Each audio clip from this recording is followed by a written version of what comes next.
Mesdames, Messieurs, bonjour et surtout merci de continuer à nous faire confiance en direct sur Info TV. Nous sommes justement lundi 16 mai 2022. C'est le numéro 000 de ce nouveau programme en direct sur votre chaîne de télévision.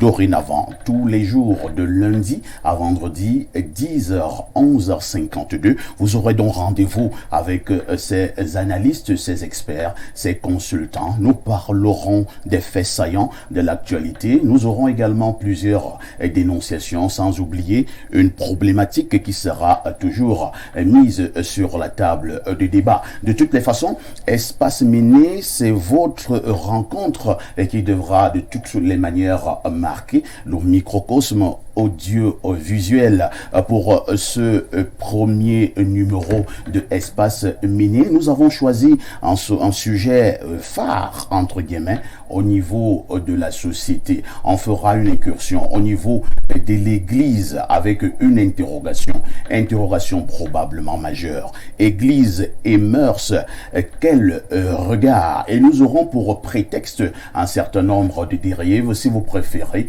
un certain nombre de déviances qui arrivent au sein de l'Église, que ce soit au Cameroun, que ce soit ailleurs. Nous en parlerons de grandeur nature afin que nul n'en ignore. Espace Méné, c'est justement des invités de choix pour des analyses de qualité. Parlant justement de ces invités, je commence par accueillir le premier invité ce matin. C'est un homme de Dieu, Révérend Père Marcel Christian Akwa Atangana. Bonjour. Bonjour, parfait. Et surtout, bienvenue sur ce plateau. Merci. Je présume que c'est la première fois que vous êtes en direct sur Info TV. Oui, c'est justement la première fois. Je précise que Révérend Père Marcel Christian Akwa Atangana est de l'église vieille catholique Mariavite. C'est ça. Au niveau de ma tête, je me posais une question. Pourquoi église vieille catholique? Oui, église vieille catholique parce que nous sommes de la vieille chrétienté. Vous savez qu'il y a eu des réformes assez considérables au sein de l'église. Et les réformes n'étaient pas dogmatiques ou scripturaires, mais étaient institutionnelles. Et certains sont restés certainement collés ou attachés aux anciennes mœurs, aux anciennes pratiques de l'Église. Alors, l'Église ayant évolué dans ses institutions, d'autres sont restés anciens. On dira que vous êtes les gardiens du temple. Bon, peut-être pas gardien du temple, mais peut-être gardien de la tradition. Gardien de la tradition. Oui. Vous aimez la tradition? Nous aimons la tradition tous, mais il y a des choses inamovibles dans la tradition. Mais par moments, j'ai suivi des hommes de Dieu dire que la tradition n'était pas bonne pour l'Église. Certains assimilaient même cette tradition à des pratiques de sorcellerie. Vous partagez cet avis? Quand je parle de la tradition ici, c'est la tradition ecclésiale. Nous sommes dans l'Église. Dans l'Église, voilà. Rien à voir avec ce que nous faisons au village. Du village ou bien. Mais je crois que l'Église, dans son évolution, est en même temps ancienneté et renouveau. Parlons quand même de la tradition, celle du village. En tant que prêtre, il vous est arrivé d'aller mâcher les écorces au village, de vous laver, faire des bains avec des feuilles à la rivière. Bon, nous sommes fondamentalement africains et chacun d'entre nous est quand même né d'une certaine culture. Avant d'embrasser la foi chrétienne, nous sommes fils et filles d'une société. On a compris que le prêtre va parfois laver le corps au village. Pas le prêtre, mais l'homme. Parce que avant d'être prêtre, n'est-ce pas, vous comprenez que je suis quand même un fils d'un terroir, un fils d'une culture, un fils... mais dire que le prêtre va laver le corps au village, ça c'est autre chose. Merci, merci Révérend Père Marcel Christian Akwa Atangana. Votre expertise nous sera d'un profond apport dans le cadre de ces échanges. À côté de vous, on accueille un vieux de la vieille. Lui, c'est Arnaud Victor Eyada. Arnaud, bonjour. Bonjour, parfait. Bonjour à au panel. Bonjour surtout à toute l'équipe technique d'Info TV. on n'oublie pas ceux qui nous suivent actuellement. Arnaud Victor Eyada est universitaire, il est également journaliste, il a d'ailleurs longtemps travaillé dans le cadre justement de cette maison à Info TV et il signe également son grand retour ce matin. Arnaud Victor Eyada, qu'est-ce qui vous aura manqué pendant cette absence? Je peux déjà dire ici que Info TV me colle à la peau. Info TV coule dans mes veines comme du sang.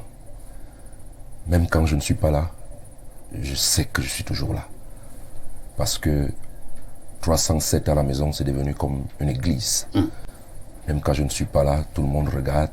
Pas parce qu'on veut forcément voir Info TV, parce qu'on apprécie cette chaîne montante qui, à peine ouverte et entrée dans le bouquet, n'a pas disparu, contrairement à tout ce que les gens ont cru à un certain moment.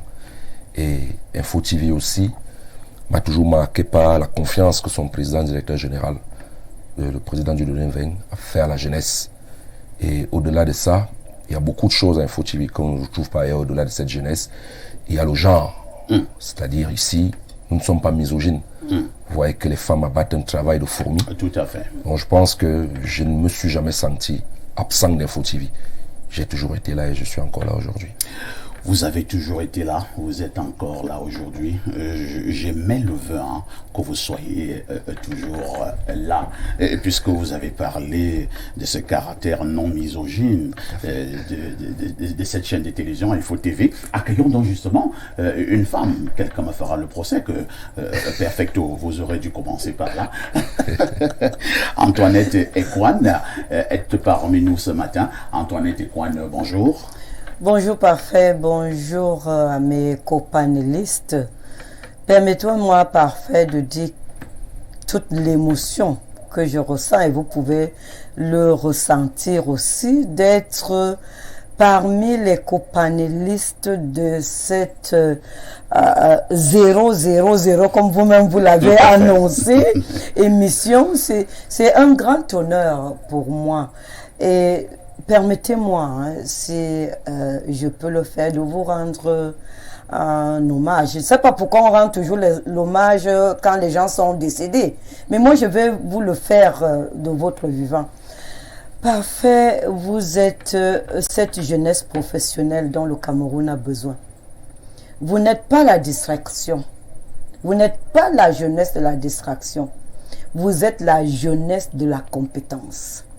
Vous êtes la jeunesse montante de la réflexion. Vous n'êtes pas dans les diversions, les divergences ou les débats oiseux. Et ça, ces qualités, il me fallait les relever ici. Et vraiment, je voudrais reconnaître, dire toute ma gratitude au PDG de cette télévision qui s'est senti les pépites, qui s'est senti les valeurs et qui donne une chance à la jeunesse. Vous êtes une jeunesse vraiment de compétences et vous êtes une jeunesse dont nous les mamans qui vous avons donné la vie sont fiers. C'est cette qualité de jeune que nous voulons aujourd'hui, la résilience dans la compétence. Si je l'ai dit, merci beaucoup de m'avoir fait l'honneur de m'inviter, moi, sur ce plateau, dans cette première émission. J'espère que je ne vais pas décevoir la jeunesse qui est autour de moi. Merci, Madame Ekwan. Rassurez-vous, j'ai failli écraser une larme en écoutant ces éloges. Merci beaucoup. Je signale tout simplement que vous arborez plusieurs casquettes. Vous êtes syndicaliste, présidente d'ailleurs de la Confédération camerounaise du travail. Oui. Le syndicalisme, où en est-on au Cameroun? Alors, j'aime à le dire, je suis enseignante de formation, mais je suis syndicaliste par passion. Parce que les questions sociales, et Adala dit tout à l'heure, me collent à la peau. Pour moi, l'injustice, c'est quelque chose qui ne devrait pas exister et c'est une abomination. c'est bien que nous allons parler de l'Église dans toute sa dimension. Et j'espère qu'on va aborder la dimension sociale de l'Église autour dans ce débat. Vous avez posé la question sur le syndicat au Cameroun. Le syndicat au Cameroun semble chercher ses marques. Parce qu'il évolue dans un environnement extrêmement dictatorial. Si on veut. D'où sort la dictature? Je pèse mes mots parce que le syndicat n'a pas un environnement. Il y a des textes, mais l'environnement d'exercice de ce syndicat reste sujet à caution. Je voudrais prendre un exemple. Les outils du syndicat, c'est la manifestation. C'est l'organisation de grandes réunions. Et je voudrais, peut-être vous n'avez pas fait attention, M. Parfait Aïssi, le 1er mai, nous avons été agressés par la police.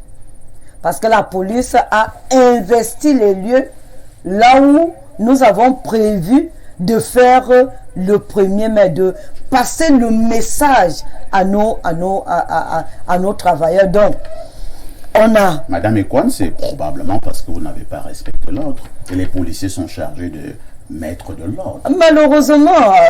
Malheureusement, ce que vous dites n'est pas vrai parce que nous avons vu le sous-préfet, nous avons obtenu nous avons fait la déclaration parce qu'il faut voir, il y a cette sémantique-là. Le régime déclaratif, pour faire les manifestations publiques, il faut les déclarer. Et nous avons suivi le processus de déclaration.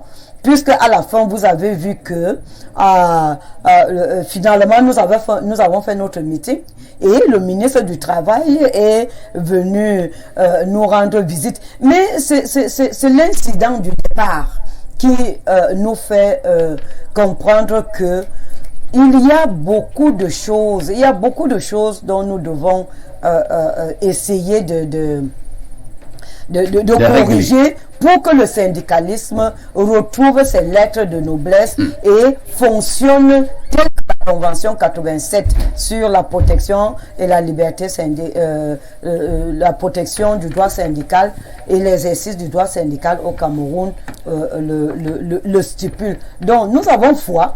Et nous sommes dans ce combat justement en tant que syndicaliste, en tant que présidente de la Confédération camerounaise du travail et les autres membres des autres confédérations, nous nous battons justement pour que le syndicat retrouve ses lettres de noblesse et ne soit plus considéré comme un parti d'opposition. C'est compris. Quelqu'un me disait d'ailleurs que parfait, moi je ne suis pas un membre d'un parti d'opposition. Il me dit, je suis un membre d'un parti de proposition. Ouais. Mais à part la suite, quelqu'un m'a fait comprendre qu'il sait de quoi il parle, parce que de temps en temps, il est ami avec le système. Il préfère être membre d'un parti de proposition. Nous allons accueillir un autre panéliste dans le cadre justement de ce programme Espace Mini. Lui, c'est Pierre Blériot-Niemek. Pierre Blériot, bonjour. Bonjour, Parfait ici, bonjour à tous les copanélistes. Je n'ai pas encore leur nom, je crois que nous allons nous accoutumer. Donc je suis heureux d'être parmi vous. Pierre Blériot-Niemek aborde également plusieurs casquettes. Il est philosophe à la base. Il a longtemps enseigné. Il a flirté avec le journalisme. Pierre Blériot-Niemek a également une forte connaissance dans le domaine de l'Église et notamment pour ce qui est de la Bible. De toutes les façons, dans le cadre de ce programme, de lundi à vendredi, 10h, 11h52, Pierre Blériot-Niemek sera là en tant que consultant. Dans le cadre justement de cette émission Espace Mini. Pierre Blériot-Niemek, vous êtes quand même parti aussi des plateaux de télévision depuis un peu plus d'1 an et demi. Hein.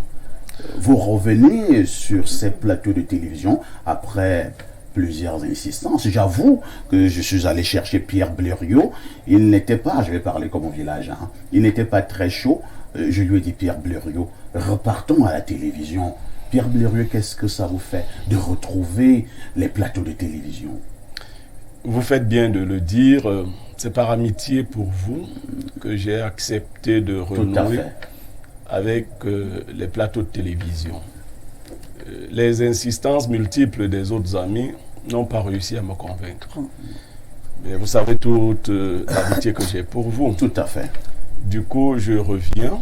Mais comme vous avez dit, comme consultant, véritablement, je ne souhaite plus une permanence sur un plateau de télévision. Je souhaite apporter de temps à autre quelques contributions. Le fait, c'est que... Mais Pierre Blériot, pour certains, vous êtes en train de bouder. C'est que d'autres passent des nuits blanches à rechercher, en organisant même des neuvaines. C'est vrai. Vous savez, la très belle femme pour l'un n'est pas une belle femme pour l'autre. Ah bon. Ça, c'est sûr. J'adore la télé. Et Madame Ekwan a acquiescé ça. Voilà.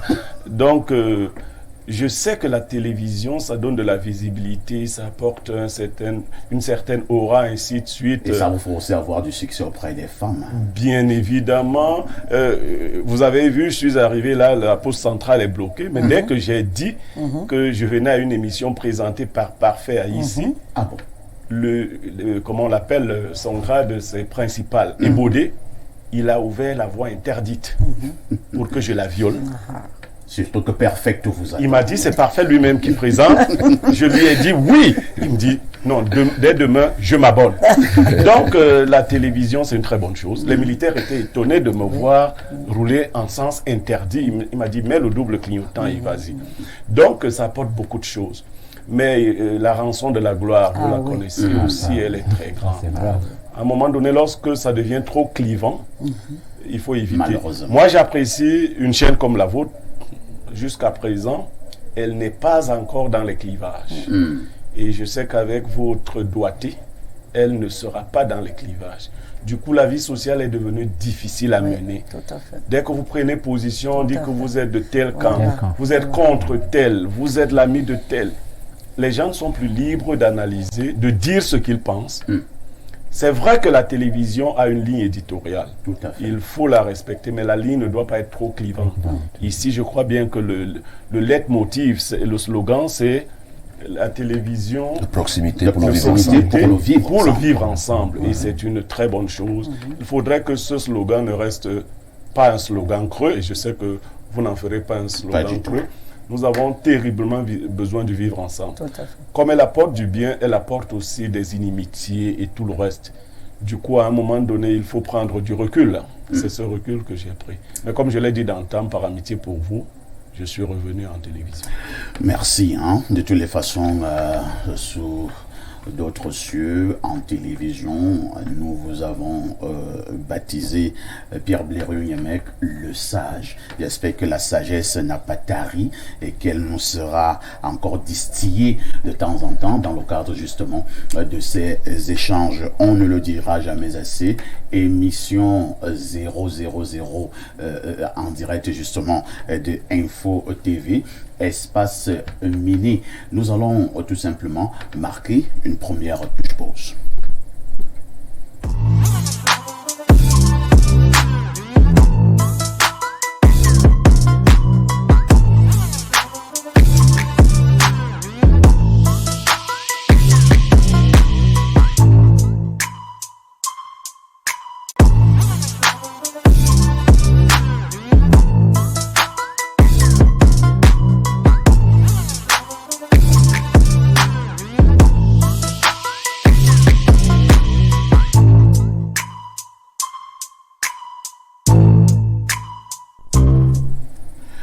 Théophile Vianney-Billard, bonjour. Bonjour, Parfait. Théophile Vianney-Billard est rédacteur en chef à Info TV. Il s'occupe également de la revue de la presse tous les matins lorsqu'il est 6h45 en direct de Info TV. À partir d'aujourd'hui, nous aurons la revue de la presse Acte 2 dans le cadre justement de ce programme Espace Mini. Alors, Théophile Vianney-Billard, oui. L'actu presse, que disent les journaux? Les journaux sont disponibles en kiosque ce matin, Parfait. Bonjour à nos millions de téléspectateurs. Et nous ouvrons donc cette partie de la revue de presse Acte 2 sur Espace Miné avec le quotidien à capitaux publics. Cameroun Tribune est disponible en kiosque ce matin. Et le journal Cameroun Tribune revient donc sur le séjour de Paul et Chantal Biya en Europe en grande une. Cameroun Tribune titre Paul Biya. En Europe, le président de la République a quitté Yaoundé samedi dernier en compagnie de son épouse, Madame Chantal Biya, pour un bref séjour privé. C'est en page 2 que l'intégralité de cette actualité vous est présentée ce matin. The Guazan Post qui est disponible revient sur cette même actualité et le journal The Guazan Post nous dit ce matin que Paul Biya donne des recommandations à ses collaborateurs avant de quitter Yaoundé. Le journal The Guardian Post revient donc sur cette actualité en page 3. Mutation en fait sa grande une. Le journal Mutation titre Paul Biya, Europe Express. Le chef de l'État s'est envolé pour un court séjour privé à 6 jours de la fête nationale et 10 mois après son dernier voyage à destination du vieux continent. En page 5, l'intégralité de cette actualité est présentée au lecteur ce matin. L'Indépendant qui est disponible en kiosque parle donc d'agenda en page 3. Le couple présidentiel en Europe, c'est à lire dans ce journal. Et au bas une de ce journal, on retrouve également cette autre actualité. 20 mai 1972, 20 mai 2022, les 50 ans de l'État unitaire. De la page 10 à la page 11, le journal de Max Mpanjo revient donc sur les 50 ans de l'État unitaire du Cameroun. Le journal Intégration, qui est la tribune des communautés, parle de ce cinquantenaire de l'unité nationale. De la page 5 à la page 10, vous comprenez que c'est tout un dossier qui vous est présenté dans ce journal. Cameroun, je t'aime, moi non plus. Pour certains, l'unité nationale semble aujourd'hui relever de l'incantation et du déni des réalités. Pour d'autres, elle garde toute sa substance significative. Nous le dit donc ce matin le journal Intégration qui est en kiosque. La Nouvelle Expression s'intéresse à la célébration du 20 mai. Le journal La Nouvelle Expression revient donc sur ce qui s'annonce du côté des régions du nord-ouest et du sud-ouest. Mais cette fois-ci, la Nouvelle Expression présente uniquement la région du nord-ouest. Nord-ouest, l'approche du 20 mai sous haute tension. Au moins 5 éléments des forces de sécurité déjà tués par des présumés séparatistes en l'espace d'une semaine, des villes mortes annoncées. Voilà ce qui s'annonce du côté du nord-ouest, tel que nous le fait savoir ce matin le journal La Nouvelle Expression. Et l'intégralité de cette actualité vous est présentée en page 2. Le jour d'Aman Mana est également en kiosque. Le journal Le Jour nous plonge dans cette autre actualité. Onkam, le chef Banka ligoté par des villageois. Qu'est-ce qui s'est réellement passé de ce côté? Le journal Le Jour revient sur cette affaire en page 3 ce matin. En grande une, on parle de frein de l'activité économique. La pénurie des pièces de monnaie vire au cauchemar. La situation est difficile pour les commerçants et les clients confrontés à des désagréments lors des transactions. À lire en page 2. Douala, on revient sur le crash aérien. Codco s'explique. Vendredi dernier, le directeur général de la Cameroon Oil Transportation Company a apporté des éclairages sur la catastrophe survenue le mercredi 11 mai à Nanga et Boko. C'est à lire en page 5 du journal Le Jour. Le quotidien bilingue Émergence qui est en kiosque ce matin n'a pas loupé cette actualité. Ce journal parle du crash de l'avion de Codco. Les 11 occupants de l'aéronef décédés. La liste de ces 11 occupants vous est donc présentée dans ce journal qui est en kiosque ce matin. Axe Douala-Yaoundé, le sang a encore coulé. On nous le fait savoir au bas une du journal Émergence. 5 morts à Boumiébel et de nombreux blessés. C'est le bilan qui a été donné par le ministère des Transports. D'après l'actualité relayée ce matin par le journal Émergence qui est en kiosque. Et si on prenait cette actualité sportive, CTFP, Pierre Semeng Limoges, le secrétaire général, à lire dans ce journal. L'Aide du Sahel de Guibaï Gatama est également disponible en kiosque. Le journal L'Aide du Sahel parle de Touboro, 8 personnes enlevées en 24 heures, à lire en page 3 du journal L'Aide du Sahel qui est en kiosque ce matin.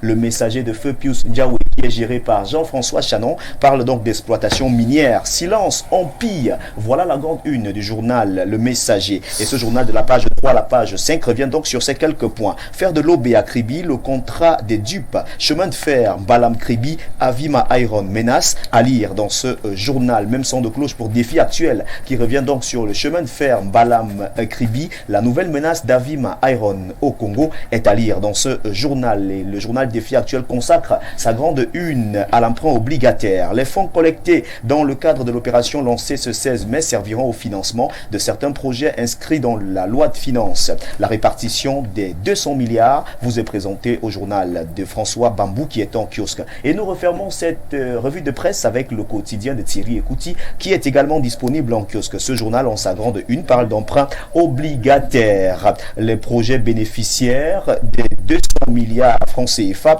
à lire donc dans ce journal. Les souscriptions qui débutent aujourd'hui auprès des banques et sociétés de bourse membres pas de déplacement s'achève le 25 mai 2022. C'est à lire dans ce journal qui parle également CEMAC. La COBAC interdit l'utilisation des crypto-monnaies comme moyen de paiement, c'est-à-dire dans ce journal qui est en kiosque. Et c'est bien évidemment Info Matin est également disponible. Le journal Info Matin revient donc sur les produits brassicoles. Le prix de la bière reste inchangé. Cette actualité est toujours disponible, qui est présentée par le journal Info Matin de Dieudonné Van, qui est disponible. Si vous voulez en savoir plus, c'est en page 3 que vous pouvez donc découvrir la réponse du ministre du Commerce, Luc Magloire-Mbarga Tangana. Un autre journal est également disponible en kiosque. La météo reste en kiosque ce matin. Ce journal parle de Crasser en principale une. On dit que Chantal Biya célèbre la vie en présence de l'épouse du chef de l'État, marraine du centre. Une messe pontificale d'action de grâce a été dite ce 12 mai par l'archevêque métropolitain de Yaoundé, Monseigneur Jean Barga, pour les 300 enfants déjà issus de l'assistance médicale à la procréation. En page 3, on vous présente donc l'intégralité de cette actualité. C'était tout pour la revue de presse. Merci.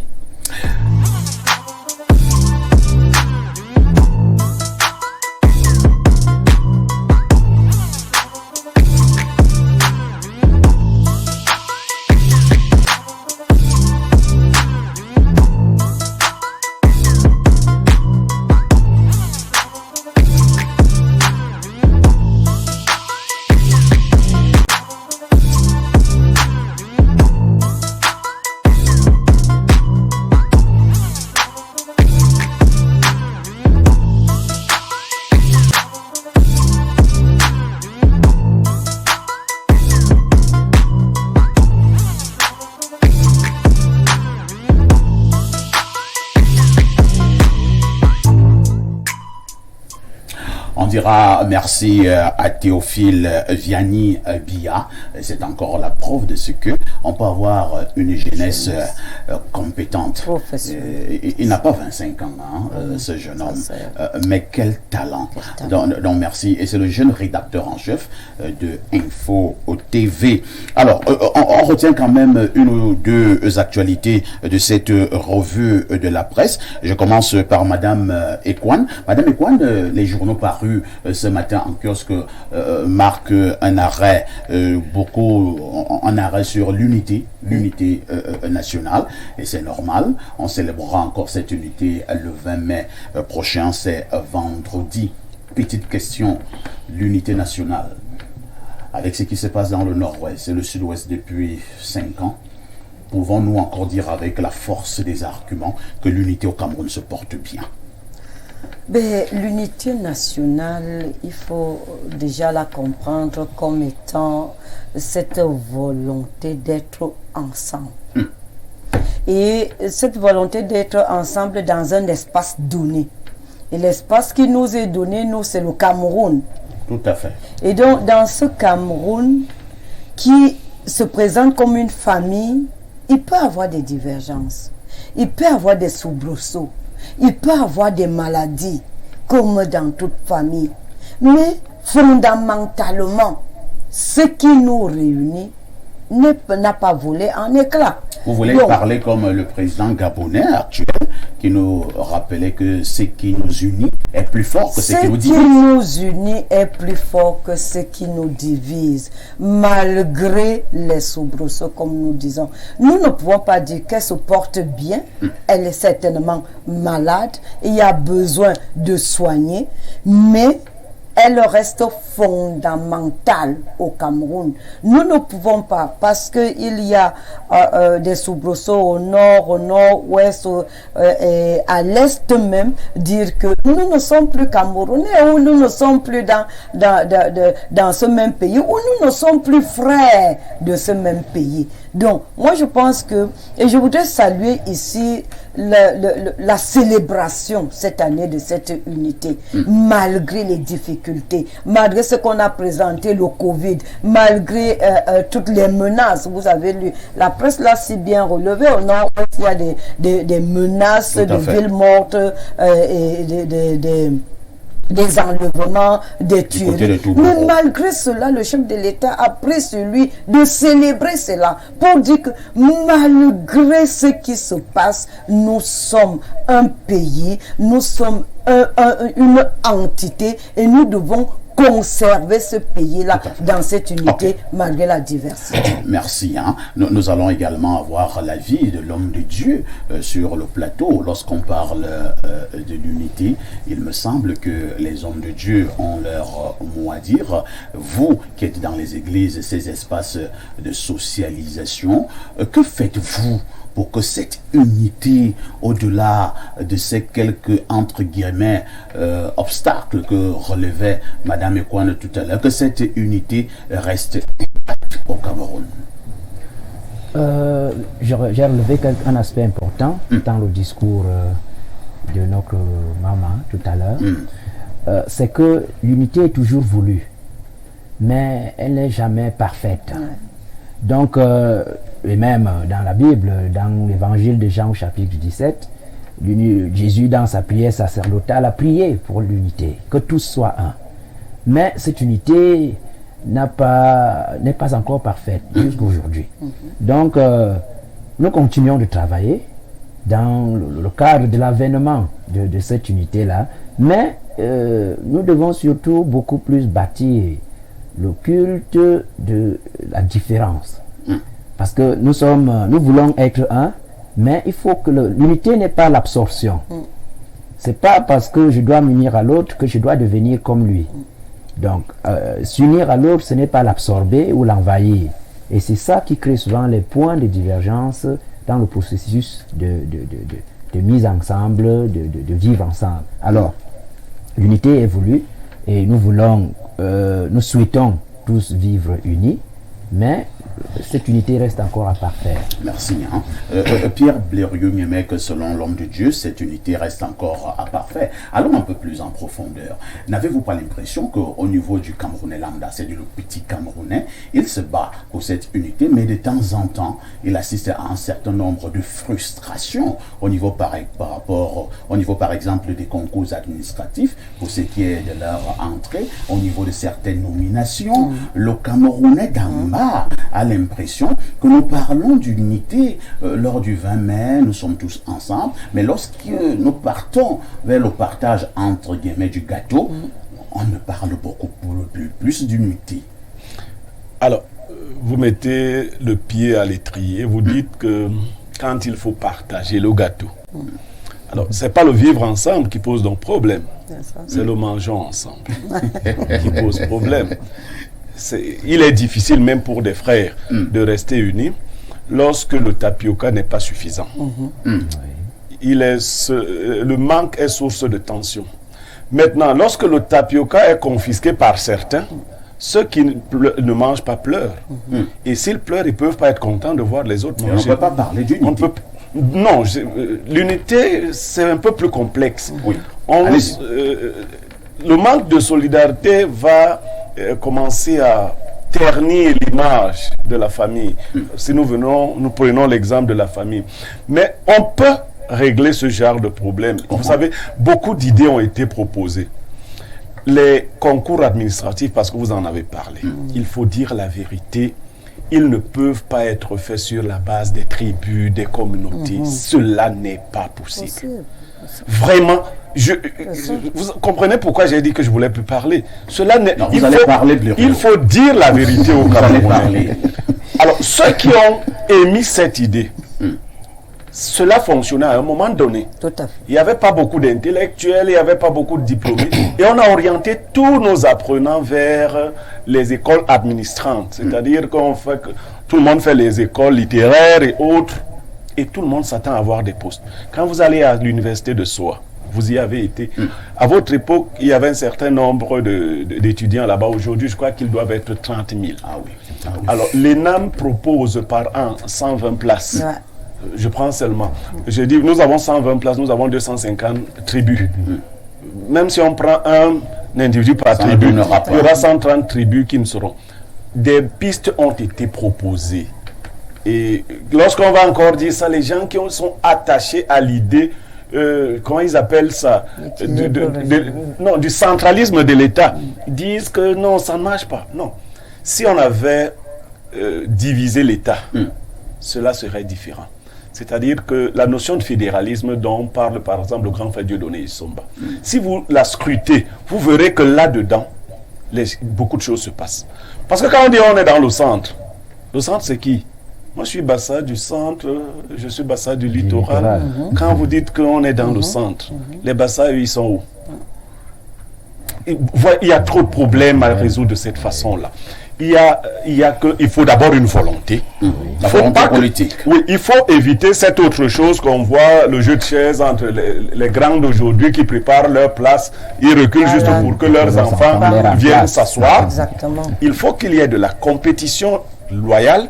Il faut qu'il y ait segmentation de l'État, c'est-à-dire que pour que les gens se retrouvent en région et puissent compétir de manière équitable. Si vous étiez par exemple un ministre et que vous avez possibilité de faire en sorte que votre fils puisse accéder à l'ENAM, à la faculté de médecine, à l'EMIA et que sais-je encore, vous ne le ferez pas? Parfait, c'est vrai. Évitons des questions personnelles parce que je risque de parler de moi et c'est vaniteux. Ouais, si je ferais pas on dira que bon, lui veut montrer que non. Vous me connaissez assez. L'éducation que je donne aux enfants, les miens et les autres, c'est de ne pas compter sur papa pour devenir quelqu'un. Et vous savez très bien de quoi je parle. Donc je vais éviter de donner les détails. Mais lorsque vous avez formé votre enfant à affronter la vie, vous n'avez pas besoin de lui donner des béquilles. Vous n'avez pas besoin. Il faut qu'il ait... Les temps difficiles créent les hommes forts. Il faut créer autour des enfants... Les temps difficiles créent des hommes forts. Oui. Ça, c'est du Blériot. Il faut le faire. Il faut que vos enfants puissent affronter la vie. Beaucoup de ces fils à papa aujourd'hui... Ils sont nés avec des cuillères dans la bouche. C'est eux qui nous foutent le bazar partout. Ils n'ont aucune compétence. Papa les a poussés là. On me racontait une anecdote d'un monsieur qui avait payé le concours de médecine pour son fils, devenu chirurgien. Le jour de son opération, on lui dit que c'est son fils qui va l'opérer. Il dit non, non. Vraiment. Trouvez un chirurgien. Vous voyez? Non, il dit non, trouvez un chirurgien. On dit non, pourquoi ça? Il dit non, trouvez un chirurgien. Merci, non, il faut former les enfants à être compétitifs. Merci. Il faut former les enfants à être compétitifs. Selon Pierre Blériot-Niémec, nous allons tout simplement marquer une autre touche aux pauses. À tout de suite pour la suite.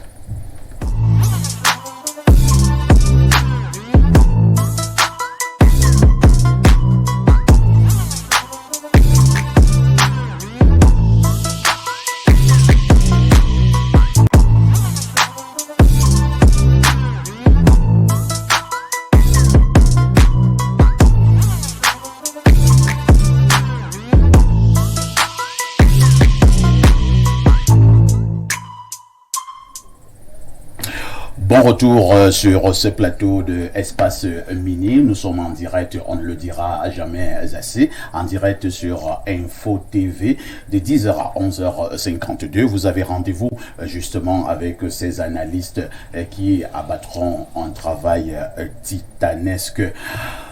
Autre touche pose, la dénonciation comme son nom l'indique, un fait qui touche la société, un fait qui énerve, un fait qui crée par moments de l'injustice et qu'en réalité, nous voulons voir changer. La dénonciation de ce matin, elle sera dite par Pierre Blériot-Niémec. Allons-y Pierre Blériot, qu'est-ce qui vous énerve ce matin? Bon, vous savez, j'essaie de garder les émotions intactes, mais je fais une dénonciation qui est lié à la vie chère en général, mais particulièrement axée sur les matériaux de construction. C'est vrai que le Camerounais qui ne mange pas va me dire, toi, tu es en train de construire, quand on parle d'abord de manger. Non, chaque catégorie a ses problèmes.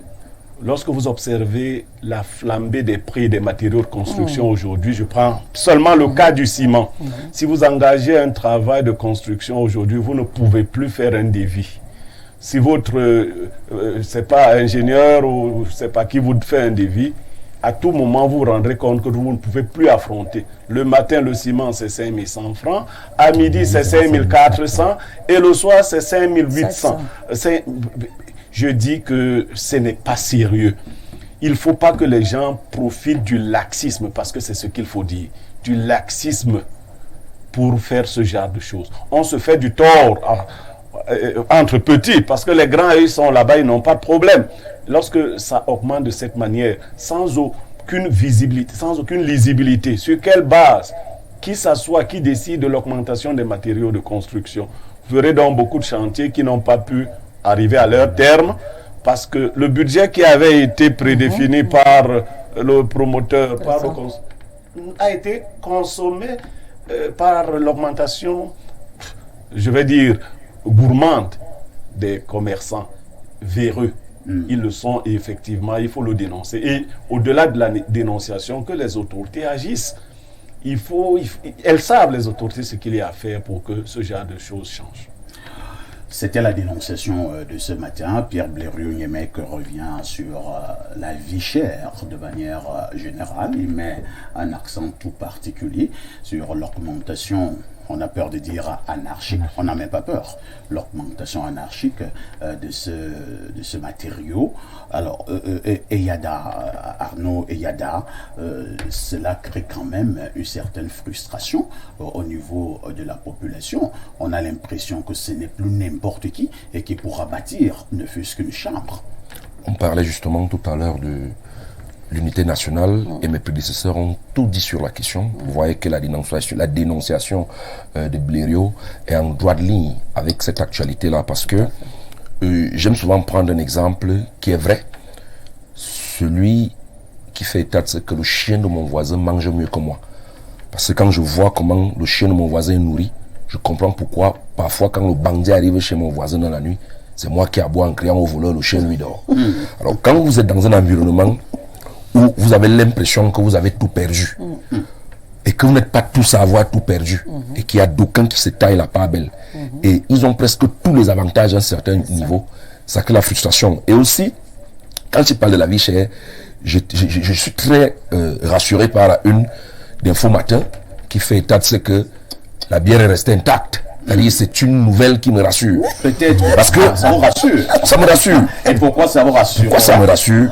Voyez-vous, il faut commencer avec un système. La boisson se fait rare. C'est-à-dire vous allez dans une vente emportée, vous avez un événement chez vous, on vous dit, je vais éviter de citer les noms pour ne pas faire la publicité. On vous dit, il n'y a pas tel goût, il n'y a pas tel goût, il n'y a pas tel goût. Ceux qui ont un œil, certainement aussi les enquêteurs d'Info Matin, avaient compris que certains mêmes tapis dans l'ombre créent sciemment la pénurie pour préparer psychologiquement les consommateurs. Tout à fait. Et qu'à un certain moment, ils vous sortent la note en vous disant que voilà, la boisson a augmenté. Et ça trouve encore un autre phénomène, la rareté des pièces. Ça veut dire que si désormais la bière coûtait 800 ou coûte 800, vous allez donner un billet de 1000 francs, oubliez les 200 francs, parce qu'il n'y a pas les pièces. Donc, toute cette tension effrite véritablement le désir de vivre ensemble. Et depuis les élections de 2018, il y a d'autres phénomènes qui se sont produits avec justement ce qui est dans la toile. Quand on parle de vie chère, ça nous concerne entre guillemets tous. Mais quand un artiste décide de vivre de son art et qu'il va aller s'exprimer sous d'autres cieux, où il va faire ce qu'il n'a appris qu'à faire toute sa vie, et que certains individus décident de le combattre, de vouloir l'abattre parfois, tout simplement parce qu'ils soutiendraient d'après eux le gouvernement, et que des gens encore ici dans la rue soutiennent ça en vous disant que oui c'est vrai, tel artiste était là le jour que le chef de l'État avait invité les artistes là-bas, alors que vous voyez que une fois que nous vivons ensemble est déjà menacé à la base, je puis vous dire, une inflation va créer naturellement, mettre les nerfs à fleur de peau. Voyez-vous, il est devenu difficile aujourd'hui d'emprunter un taxi le matin et d'arracher le sourire aux voisins qui sont dans le taxi. Vous dites bonjour, personne ne vous répond. Vous insistez, les personnes sont très nerveuses. Tout le monde a les nerfs à fleur de peau. Il y a une tension sociale généralisée, au-delà de tout ce que les prédécesseurs ont déjà dit ici, sur la balance qui est reverbale au niveau des concours administratifs et tout ce qui va avec. Je pense quand même que l'État a encore les moyens. Autant on a peut-être diversifié les partenariats, lors, n'est-ce pas, de nos partenaires économiques, avec nos partenaires économiques. Il faut diversifier les niches et les pistes d'emploi au Cameroun, en commençant par revoir notre système éducatif, enlever dans la tête des Camerounais que tout le monde est très beau lorsqu'il a arboré un joli costume comme vous ou comme M. Niémec. Parce que c'est cette idée de l'ENAM qui nous a aussi mis dans les... Il me semble que sur ce plateau, personne de nous n'est passé par l'ENAM. Il me semble que personne n'est passé. Mais je ne pense pas que nous serons les derniers de la société ici. Et au-delà de tout, moi je ne suis pas contre, je chute en disant que je ne suis pas contre le fait que l'enfant d'un quelque chose de la République soit intelligent ou qu'il réussisse. Encore que quand celui-là décide d'être intelligent, il est véritablement. Parce que pour préparer un concours, les bords et tout l'armada de documents qu'il a à sa disposition, un pauvre ne peut pas se l'offrir. Mais maintenant, une fois qu'il a même eu cette intelligence-là, maintenant quand il sort, le mode de vie qu'il mène dans un pays quand même qui est presque à genoux sur le plan de la société de la vie, je pense que ça crée des frustrations et véritablement que les autorités prennent le taureau par les cornes et qu'on ne parle plus de la vie chère. Merci, Mr. Eyada, pour votre regard concernant cette dénonciation. Avant de passer la parole à Madame Ekwan, je reviens sur l'homme de Dieu. Alors, l'homme de Dieu, il se dit, je ne sais pas si c'est vrai, que du côté de l'Église, les hommes de Dieu ne souffrent pas beaucoup. Et donc, les problèmes ayant trait à la vie chère, j'ai peur de dire que ça vous laisse à 37. C'est vrai? On ne peut pas dire que les problèmes liés à la vie chère puissent laisser l'Église à 37. Vous savez que les hommes de Dieu, chaque dimanche, il y a des croyants qui amènent chèvres, coq, régime de plantain, alvéole 2, et même des enveloppes. Je crois que le paradigme a changé aujourd'hui. Parce que nos églises et nos communautés chrétiennes ne peuvent plus vivre des quêtes. Les croyants sont devenus chiches. Si déjà, nous sommes d'accord que, vous l'avez relevé tout à l'heure, le chrétien lui-même n'a pas déjà ce œuf à la maison. Je ne comprendrai pas pourquoi il viendra vous le donner à l'église.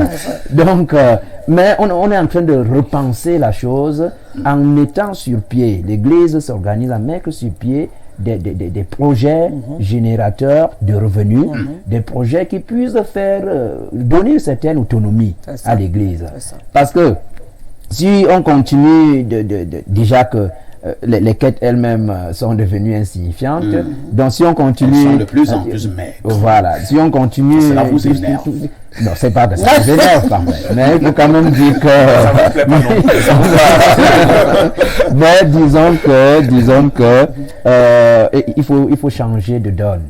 Il faut changer de donne au sein de l'Église. Et puis, que le prêtre ne soit plus un poids pour le chrétien, qu'il apprenne à lui-même à produire, à vivre, n'est-ce pas, de ses moyens, de son travail. Et c'est pourquoi l'Église travaille beaucoup plus aujourd'hui à bâtir l'homme, avant de bâtir l'homme de Dieu. L'homme qui peut vivre dans la société tout en annonçant la bonne nouvelle. Voilà. Très bien, merci. Madame Antoinette Ekwan, la vie chère, on en parle au Cameroun depuis pratiquement une dizaine d'années. Le ministre du Commerce abat un travail remarqué à ce niveau. La preuve, et le journal Info Matin le relevait à bon escient tout à l'heure, que le ministre du Commerce, Luc Magloire-Mbarké à Tangana, a dit pas d'augmentation, par exemple, du prix de la bière. Oui, parfait. Il faut saluer l'action du ministre du Commerce. Et comme vous l'avez si bien relevé, mais le pauvre, il faut adresser la question de manière holistique. Parce qu'il n'est pas le seul à détenir les solutions. Quand je dis adresser la question de manière holistique, c'est de négocier avec les brasseurs, de négocier avec tous les producteurs, c'est-à-dire que les entreprises qui produisent, ceux qui revendent, ainsi de suite. Donc, le ministre, lui, il est dans son rôle, il prend un certain nombre de décisions, mais est-ce que ces décisions ont un impact? Et tu l'as relevé tout à l'heure, ça fait 10 ans que ça dure.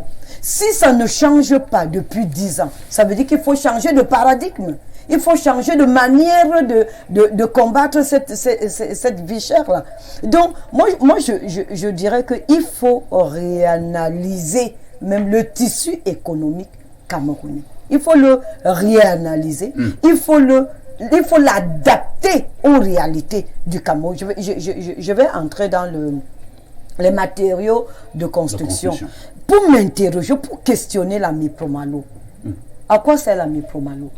La Mipromalo, justement, a été créée pour amortir ces coûts de construction. Ça veut dire pour adapter la construction du Cameroun aux réalités locales, c'est-à-dire utiliser la matière première locale. Mais aujourd'hui, la Mipromalo, je ne sais pas combien de Camerounais connaissent le rôle de la Mipromalo. C'est pour cela que je dis, il faut repenser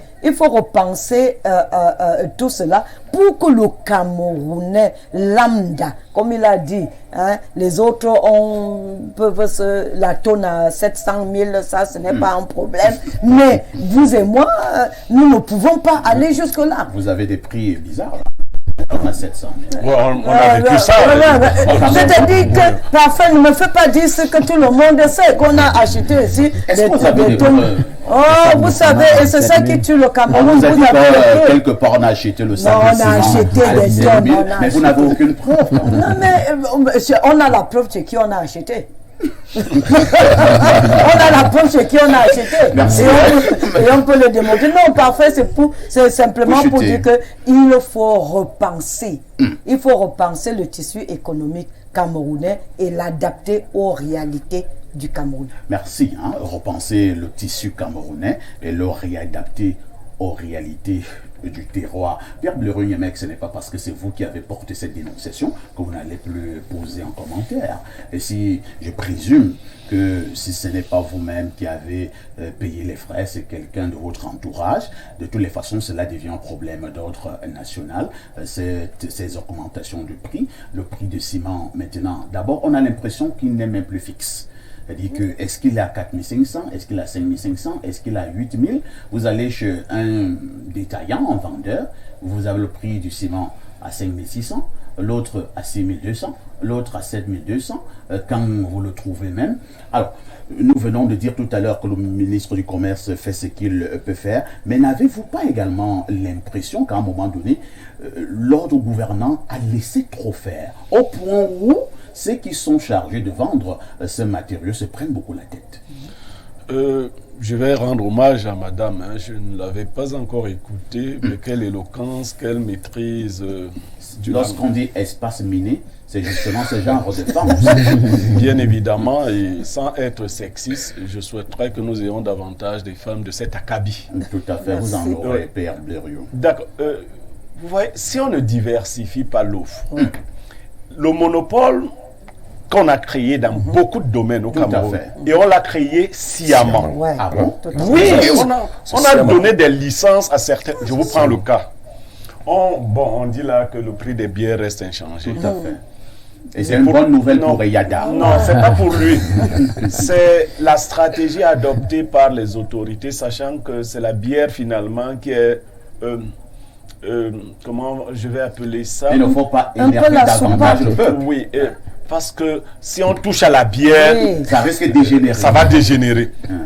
J'ai peur de dire qu'on nous a ramené au rang d'animal. Oh là là. J'ai peur, je ne le dis pas comme ça. Vous pensez que ceux qui boivent la bière sont des animaux? Non, je suis consommateur. Je dis que lorsqu'on sait que c'est la seule chose qui peut nous révolter. Mais revenons à la stratégie. Allez-y. Il n'est pas possible pour un ministre du Commerce de fixer les prix dans une économie libérale. Il faudrait que les gens le sachent. Non, cela est pas possible. Il ne faut pas dire aux Camerounais des choses qui ne sont pas possibles. Si le Cameroun n'est pas hors du monde.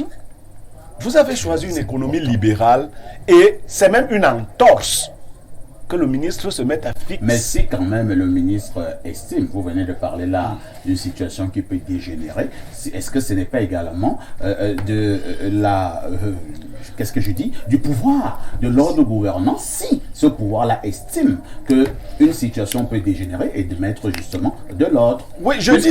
Ces gens, tous les matins, tu te réveilles et tu trouves que le prix du pain a augmenté. On vous dit que non, c'est parce qu'il y a la guerre en Ukraine. Le prix du pain passe pratiquement du simple au double. Parfait. Je dis donc que ça, ce sont des solutions cosmétiques. Oui, c'est ça. Pour résoudre un problème, il faut l'identifier. Si on diversifie l'offre, les prix vont chuter. C'est simple. C'est-à-dire qu'aujourd'hui, ce n'est que les brasseries du Cameroun et UCB qui font de la bière, n'est-ce pas? Il y a des gens qui ont voulu faire de la bière, des Camerounais qui ont voulu faire de la bière dans ce pays. Ils ont été asphyxiés par les gros poissons. Je vous le dis, je sais de quoi je parle. je ne vais pas citer le nom. Vous pensez que nous sommes également dans une grosse mafia? Nous sommes dans la mafia plongée pieds et poings liés. Si les brasseries, je prends leur cas, ont de la compétition, les brasseries feront déjà mieux et les prix vont chuter. Pareil, madame venait de vous parler de l'ami Promalo. Tout à fait. Qui devait produire, par exemple, les briques de terre et autres. Stabiliser. Comment comprendre qu'au Cameroun, en Afrique, nous construisions avec le ciment? Du point de vue stratégique, nos maisons chauffent. Oui, comment? Alors que la terre que Dieu nous a donnée, vous savez, Karl Marx disait, la manière dont les hommes produisent les modes d'existence dépend de la nature. C'est-à-dire que Dieu a mis autour de vous les choses qui sont bonnes pour vous. Dès que vous allez chercher ailleurs, vous vous rendez compte que ce n'est pas ce qui est bon pour vous. Celui qui a conçu le monde l'a conçu ainsi. Aujourd'hui, construire en terre battue, entre guillemets, mais on a modernisé en faisant des briques, des briquettes. Stabiliser. Alors, si cela était suffisamment fait, vous verrez que très peu construiraient avec du ciment et le ciment ne pourrait pas flamber. Mais est-ce qu'il n'y a pas des ingénieurs à l'ami Promalo qui maîtrisent ce que vous êtes en train de dire là?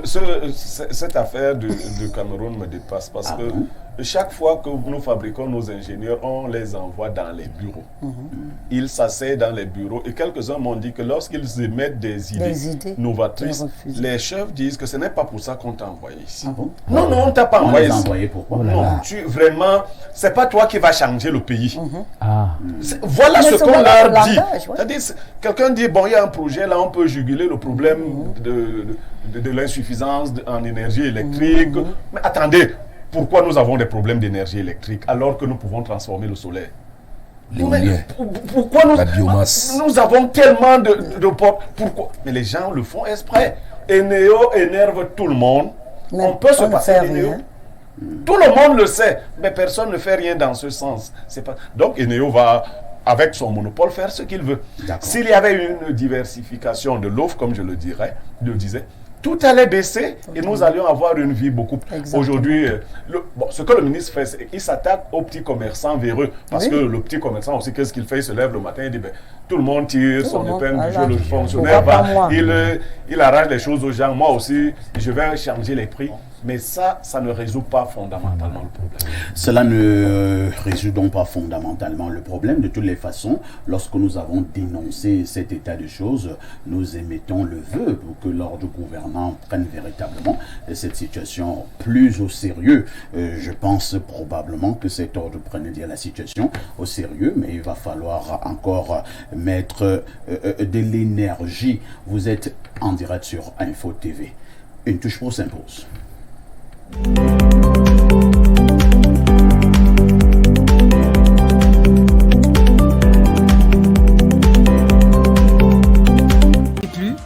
Venez à la découverte de la vitrine de la région du soleil levant.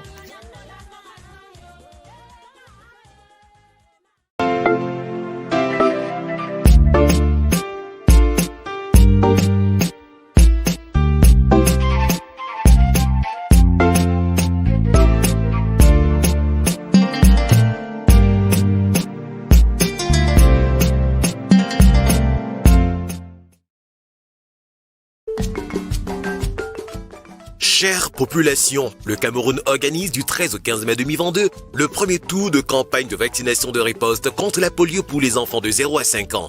Les vaccinateurs passeront dans les ménages, les écoles, les hôpitaux et les lieux publics et procéderont à l'administration de 2 gouttes de vaccin, au déparasitage, à la supplémentation en vitamine A et au dénombrement des enfants sans acte de naissance. Ensemble, mobilisons-nous pour la santé et le bien-être de nos enfants. Ceci est un message du ministère de la Santé publique, du ministère de la Communication, du ministère de l'Éducation de base avec l'appui des partenaires.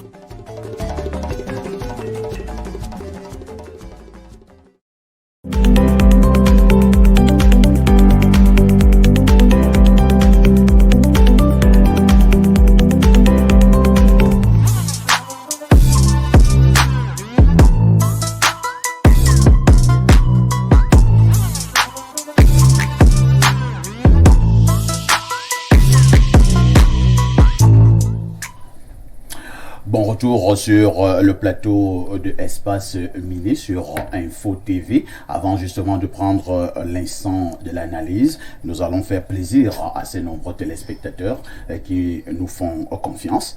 Trop de messages ce matin. Nous allons commencer à les lire. Alors bonjour à tous sur le plateau. Très belle analyse du panel sur la question de la vie chère. Motion spéciale à Eyada et Blériot. C'est signé Michel Agoumé. Bonjour bro. Bonjour, c'est tout simplement pathétique et gênant de mêler les artistes à ce mauvais jeu. Ailleurs, les artistes battent campagne et ne sont pas invités. C'est une honte de s'en prendre aux artistes. Je suis Roger Etia. Il faut aussi savoir si je vais bien. Je pense que ça se voit. Bonjour Perfecto, ainsi qu'à ton brillant panel.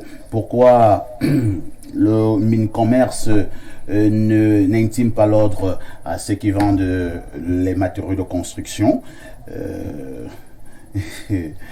Il n'a qu'à hisser le prix de la bière au même niveau que celui d'une feuille de tôle. Nous ferons le choix. C'est Joey de Bafia qui nous envoie le message. Autre message ce matin. Il nous dit simplement bonjour.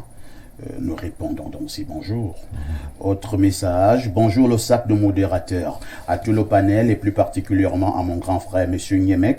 Perfecto, j'aimerais que vous enquêtiez un peu sur tous les cas qui se passent à Douala tous ces derniers temps. Moi je suis victime des cas d'Essengé, Mambada, menacé à Bonaberi, avant-hier c'était à Bali, à quoi? Mais qu'est-ce qui se passe exactement dans ce pays? Niemek Grégoire depuis Douala à PK8, merci.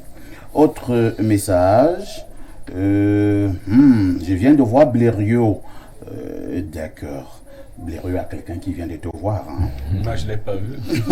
Dommage. Bonjour à vous sur le plateau. Force à toi, Perfecto, le sac de modérateur, pour ton grand retour. C'est signé Bruno Zoumé. Autre message. Bonjour le sac de modérateur. Bon retour en télévision, ainsi qu'à tonton Blériot. Vous êtes les meilleurs. Bon vent. C'est signé Francine Lopez. C'est à Douala, Japoma. Autre message. Bonjour parfait, toujours calme, bonne analyse du consultant. On n'apprend pas à l'enfant à manger du poisson, on lui apprend à pêcher. Autre message ce matin, bonjour au nectar du micro, le sac de modérateur. Et bonjour à mon beau Blériot Niemek de la part de Larry Sangos 2. Il y a une belle sœur qui vous salue, Blériot. Vous êtes son beau. Oui, bien évidemment, vous savez que je suis le beau de beaucoup. C'est vrai que quelqu'un me posait une question, même lorsque le mari de ta sœur est vraiment affreux. Est-ce qu'il faut toujours dire mon beau? Bon, on ne peut pas dire mon lait. Mon beau qu'elle est. Autre message sur Espace Miné ce matin. Bonjour le panel. Sous d'autres cieux, vous étiez pas mon préféré en matière de journalisme, mais je dois vous faire l'aveu que vous avez su retourner cette situation, car aujourd'hui, je suis de plus en plus abonné à vos programmes. Et quand je vois aujourd'hui comment vous ramenez ce modèle, Blériot Niemek en télévision, alors je pourrais qu'encore plus vous aimer. Courage à vous, Info TV, et surtout le peuple sait faire la différence au cas où la ligne éditoriale change. C'est signé Joseph Miem. Merci. Dans mon village, on dit Yosep. Donc, de toutes les façons, j'ai dit à Blériot, repartons faire de la télévision. Que tu le veuilles ou pas. Le sac de modérateur est en poste. C'est un grand ami à Blériot. Il est procureur quelque part. Je ne donnerai pas son identité. Le grand retour ce matin de Perfecto, parfait ici en télévision, sur Info TV, la 307 de Canal+. Je pense qu'il lui fait la pub. Il nous fait la pub. Félicitations Perfecto, je suis à l'écoute et c'est un vrai délice. C'est Samuel Mbonjok qui nous envoie le message. Samuel Mbonjok, c'est un bon frère. Je pense que c'est un bon frère. Bien entendu. Voilà. Quelqu'un envoie ici, il a filmé le plateau, l'image de l'émission, et il dit c'est de ça qu'il s'agit. Bonjour, monsieur le directeur général. Félicitations pour votre nouvelle promotion. Le Seigneur veille toujours sur ses enfants. On dira Amen. Autre message ce matin.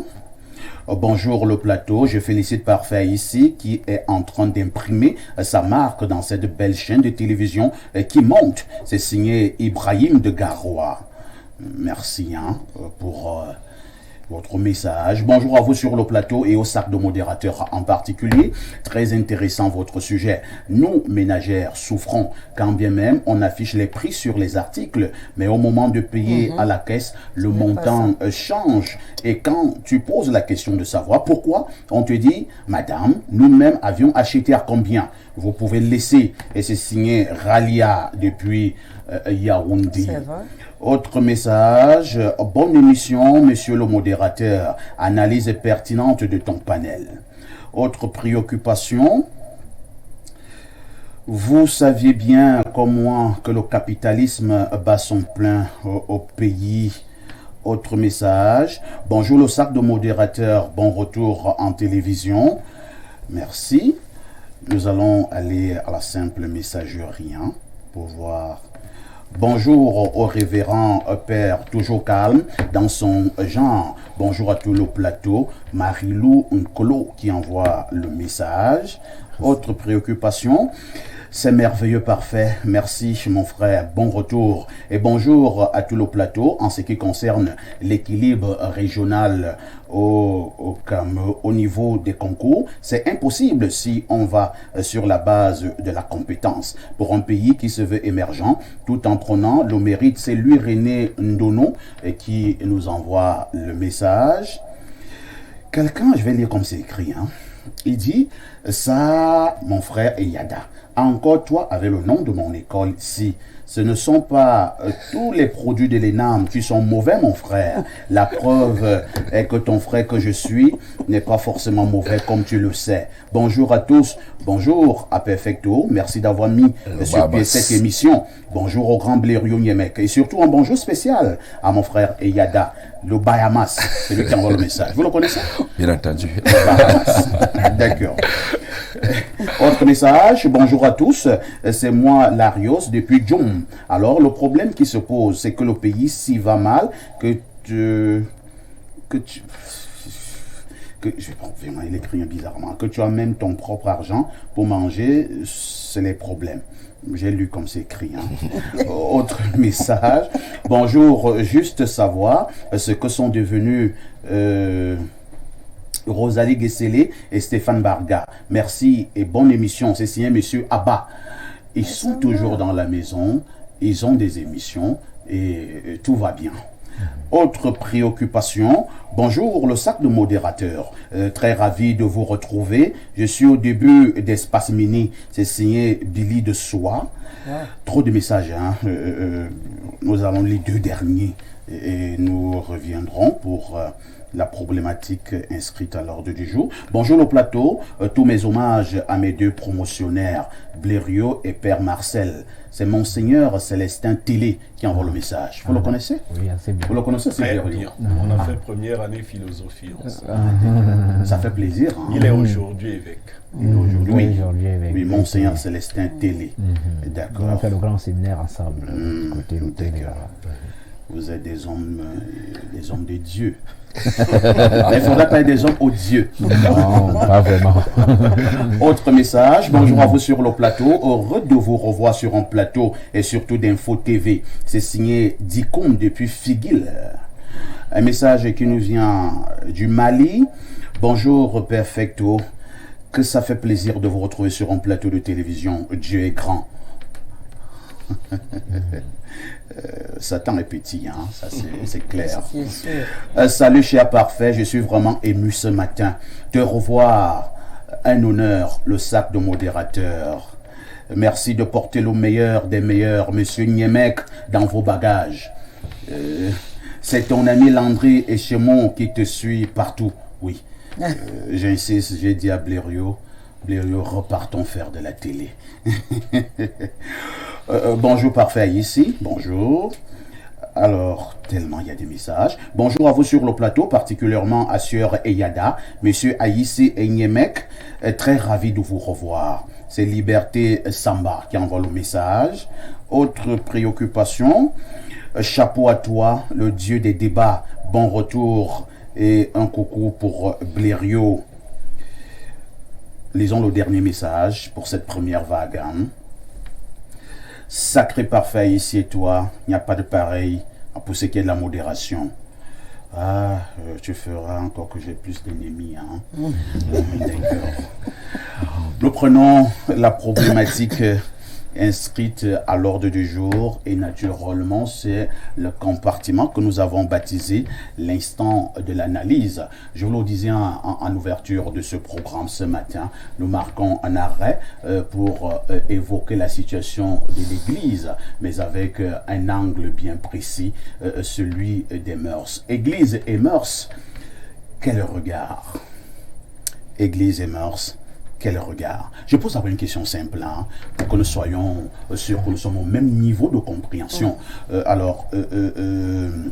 Révérend Père Atangana, Marcel Christian. Qu'entend-on par Église? Voilà. Quand on parle d'Église, c'est une communauté de fidèles qui partagent la même foi. Et ces fidèles peuvent être les fidèles catholiques, les fidèles musulmans, les fidèles chrétiens. Donc, une communauté de chrétiens pas une communauté de fidèles. Voilà, qui partagent la même foi. Oui. Ils peuvent être des catholiques, ils peuvent être chrétiens, musulmans et bouddhistes. Voilà. Eux aussi, chez les bouddhistes, ils ont une église. Donc l'église ne se réduit pas aux seules sphères, n'est-ce pas, de la chrétienté ou bien de la catholicité. Voilà, c'est pour être plus large dans le débat, quoi.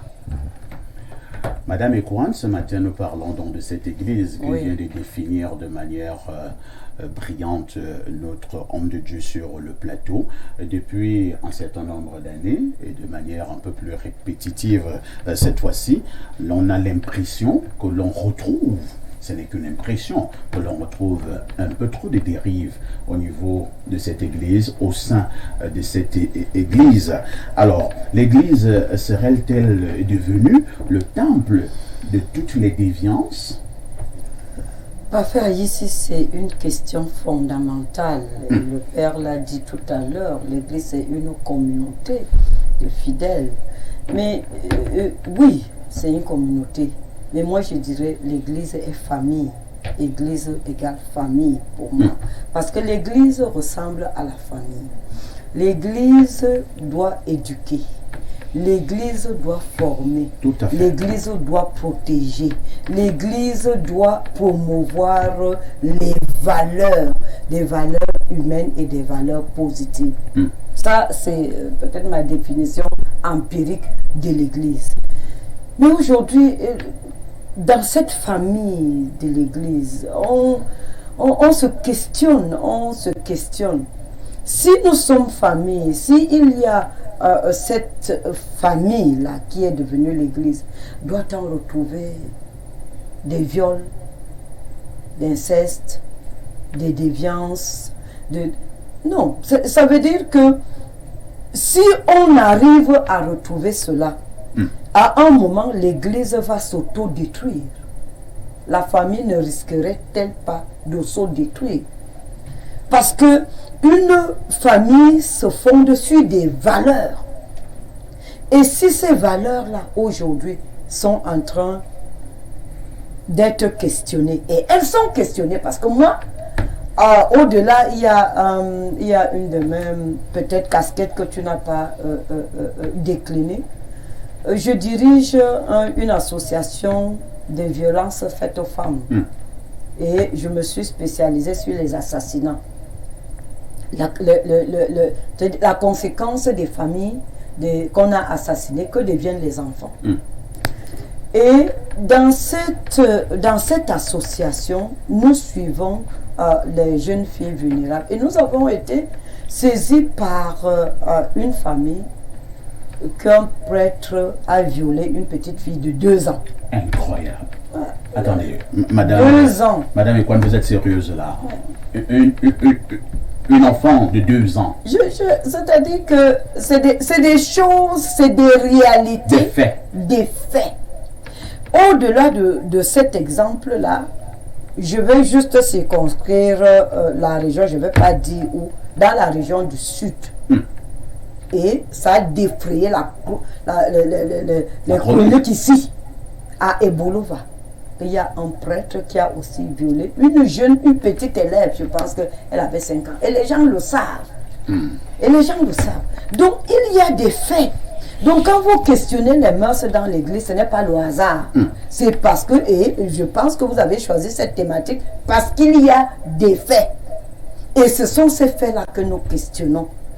Que devient l'église aujourd'hui? Doit-on avoir peur de l'église? Ou est-ce que l'église doit encore promouvoir ses mœurs? Merci. Donc il y a des faits. Merci pour ce premier geste. Madame Ekwan, qui parle avec beaucoup d'émotion. Je vois le prêtre qui veut absolument réagir. Calmez-vous, révérend père. Vous aurez à nouveau la parole tout à l'heure. Je vais passer la parole à Mr. Eyada. Alors, l'on parle quand même de certains hommes de Dieu qui viole, et Madame Ekwan, qui était présidente d'une association qui véritablement enquête sur ce genre de déviance. Qu'est-ce qui peut expliquer cette déviance au sein de l'Église de manière générale, Yada? Et nous avons quand même aussi une autre actualité, pour rester au Cameroun, qui nous vient, je pense, de Bertois, où un homme de Dieu vient d'être incarcéré, pratiquement, pour des mêmes raisons.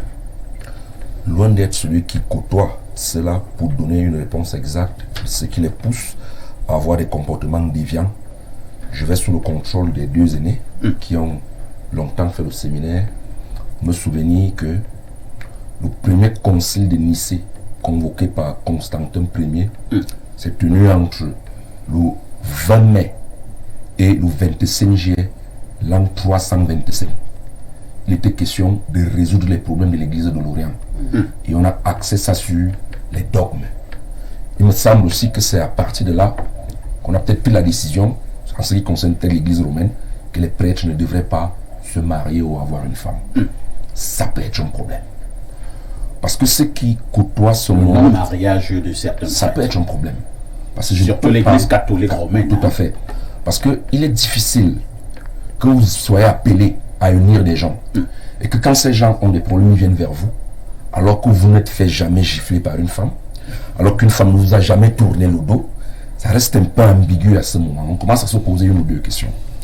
Au-delà de ça, ceux qui côtoient encore ce monde-là vous disent que pour que vous soyez prêtre, on se rassure que vous n'êtes pas impuissant, que vous êtes un homme viril. Et après ça, on vous dit encore qu'il faut faire un vœu de chasteté. À partir de là, ça trouble mon entendement. Je dis bien, je parle sous c'est-à-dire, j'ai des aînés qui vont peut-être me recadrer et m'aider à comprendre. Ça me trouble. C'est-à-dire, on se rassure que vous êtes viril pour faire donc quoi? Il faut se dire plein d'énergie. Voilà.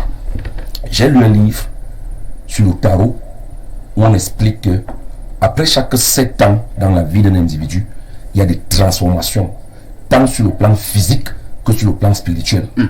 Alors, on est tous d'accord que à partir de 7 ans, même quand on se lave, il y a un petit appareil reproducteur qui se met souvent en exergue, même quand on vous lave. Qui commence à dire... Et que lorsque vous avez 14 ans, à une certaine heure de la nuit, il se lève encore et vous dit, moi monsieur. Alors il est donc logique et normal que ce trop plein d'énergie soit déversé quelque part. Mais si vous êtes donc dans un environnement où, d'après le dogme, vous devez vous réserver, il me semble que qu'à un certain moment, le corps sera au-dessus de ce dogme. Et ça peut donc expliquer ces dérives. Et aussi les sociologues aiment bien le dire, la proximité crée le besoin. Il n'est pas ambigu, il n'est pas ambigu, il n'est pas, c'est-à-dire le fait d'être constamment avec quelqu'un vous amène à avoir des attirances. Même si c'est un homme comme vous, pas les attirances ne sont pas toujours négatives. C'est-à-dire le fait que nous nous retrouvons ici tous les lundis matins jusqu'à vendredi, on va développer des affinités au point où Tout à fait. on va se sentir frère, on va se sentir sœur un peu plus que ce fut le cas lorsqu'on avait passé le rassemblement. Alors lorsque vous êtes au séminaire et que vous passez donc du temps 7 ans, hein, entre vous, pour l'Église catholique romaine. il est logique qu'à un moment, on vous parle de pédophilie et d'homosexualité. Moi je dis bien, ça peut s'expliquer. Donc, je ne vais pas encore émettre des solutions. Qu'est-ce que vous faites? Vous êtes en train de justifier Je ne justifie pas. Moi, me poser une Vous question. défendez les prêtres. Je ne le fais pas encore. Encore que je ne suis pas avocat, je risque de jamais l'être avant ma mort. Je donne quand même des analyses. Vous faites une peinture. Une peinture tout simplement. Je me mets quand même un peu dans cet environnement et je me pose la question de savoir si j'avais grandi dans cet environnement, est-ce que j'aurais totalement été à l'abri de ces phénomènes?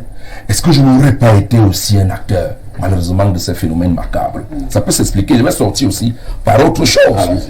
Il est venu peut-être le temps d'adapter la religion, je vais parler de la religion, pas de l'église, aux mœurs. Un Africain normal, bien constitué, ne peut pas vivre célibataire toute sa vie. Ou alors ne peut pas avoir la prétention de ne jamais aller avec une femme. Je vous dis qu'il y a le trop plein d'énergie qu'il faut déverser. Et vous savez que même dans ces ébats, c'est de la spiritualité pure et simple. C'est pourquoi on dit aucun rapport sexuel qui se fasse dans l'amour n'est coupable. J'ai bien dit dans l'amour. Encore que là, on va étendre en essayant de dire ce que c'est que l'amour. Vous allez chuter. Mais je pense que l'Afrique, lorsqu'on a apporté la religion en Afrique, en mettant ces dogmes, ça nous a détruit au point aujourd'hui. Vous voyez que vous chassez le naturel et les gens au galop. Merci. Hein. Pierre Blériot, Niemek, Arnaud Victor Eyada revient sur un pan. C'est un vieux débat. Le non-mariage des prêtres au niveau de certaines églises, notamment l'église catholique romaine, il n'arrive pas à comprendre que dans la même église, par moment, on veut se rassurer que le prêtre qui sera ordonné est normalement constitué, vous suivez mon regard, et comment on demande au même prêtre de faire le vœu de chasteté. Cela peut produire à un moment donné un certain nombre de déviances. Alors, je vais essayer de faire l'analyse du philosophe que je fus à un moment donné. Ce que le copanéliste dit, il fait là une description. Alors, si c'était ça la raison, ou si c'était que ça les raisons, du coup, il n'y a que dans l'église catholique romaine qu'on ne se marie pas. Il n'y aurait donc pas de viol Ailleurs. chez les autres qui se Ça marient. signifie que l'argument n'est pas suffisant. Donc lui-même, il doit le comprendre. Il n'y aurait pas d'homosexualité ailleurs. Or, il y a des hommes mariés qui sont homosexuels. Vous en connaissez? Et pédophile. Et pédophiles. Oui. Ainsi de suite. Ce qu'il devait dire, je me permets de le lui dire comme ça, c'est que les effets, les éléments qu'il a évoqués sont des éléments aggravants. C'est-à-dire qu'effectivement, quand on prend en compte le fait que le prêtre catholique n'a pas d'épouse, on se dit qu'il est plus enclin que l'homme normal a. Mais ce n'est pas le cas. Je ne vais pas défendre les prêtres catholiques, mais je vais vous présenter le tableau. Allez-y. Toutes les églises constituent ce qu'on appelle des sectes. Il faut le dire. Ah bon? Non, il faut On prendre... n'allait pas blesser une sensibilité. Non, il faut seulement. prendre le C'est mot entre secte. guillemets aussi. Non, dans son sens originel. C'est Parce pas que chez nous, quand on dit secte, on ne voit que Moi, Belzébuth. quand je parle, je souhaite que ceux qui m'écoutent, lorsqu'ils ne comprennent pas, qu'ils lisent ce qu'un mot signifie. Toutes les églises sont des sectes. Alors, si vous ne voulez pas les dogmes de telle secte, N'y allez n'y pas. allez pas. Si vous voulez devenir prêtre et que vous ne voulez pas les dogmes du catholicisme, ne devenez pas prêtre catholique. Devenez prêtre orthodoxe, prêtre, ainsi de suite. Vous vous marierez. Oui, Je refuse qu'on veuille violer les dogmes d'une église. exact. Le problème ici est celui maintenant de la vocation. Je voudrais lire quelque chose dans Allez-y. On dit, nous sommes là en 1 Timothée au chapitre 3 à partir du premier verset. Cette parole est certaine, si quelqu'un aspire à la charge d'évêque, il désire une œuvre excellente. Il faut donc que l'évêque soit irréprochable, mari d'une seule femme, sobre, modéré, réglé dans sa conduite, hospitalier, propre à l'enseignement. Il faut qu'il ne soit ni adonné au vin, ni violent, mais indulgent, pacifique, désintéressé. On peut continuer. Le problème aujourd'hui, c'est celui Là, signifie qu'on reconnaît que le prêtre doit être marié. Oui, Non, ça c'était dans un contexte. Ça, c'est un Mais on va contexte. revenir. Le problème, comme je vous le disais, c'est celui de la vocation. Oui. N'appelez plus les prêtres les pasteurs hommes de Dieu. Pourquoi? Non, ils ne sont pas hommes de Dieu, ils sont des hommes abus. au service de l'Église. Aujourd'hui, la vocation a disparu. Les gens vont chercher de l'emploi. Mais retenez, Élémentaire. les gens vont chercher d'accord avec de l'emploi. Très d'accord. Je n'ai pas trouvé du travail dans la société. Je me bats à devenir prêtre parce que les prêtres s'en sortent. Je ne dis pas que ça fait 100% des prêtres. Qu'on se comprenne bien. Beaucoup de leurs confrères sont allés chercher de l'emploi. Conséquence, ils ont ramassé leur méchanceté du monde et les loups sont entrés dans la bergerie. Tout à fait. Vous voyez ça? Les marchands sont entrés au temple. Quand vous voyez le Christ prendre le bâton et taper, sortez, ne faites pas de la maison de mon père une caserne de voleurs. Les hommes sont allés chercher de l'emploi et ils se sont vêtus de l'habit d'homme d'église. Et là-dedans, ils assouvissent leur... Et c'est la Bible qui nous dit, hein? Ils assouvissent leurs désirs ignobles à l'intérieur de l'église.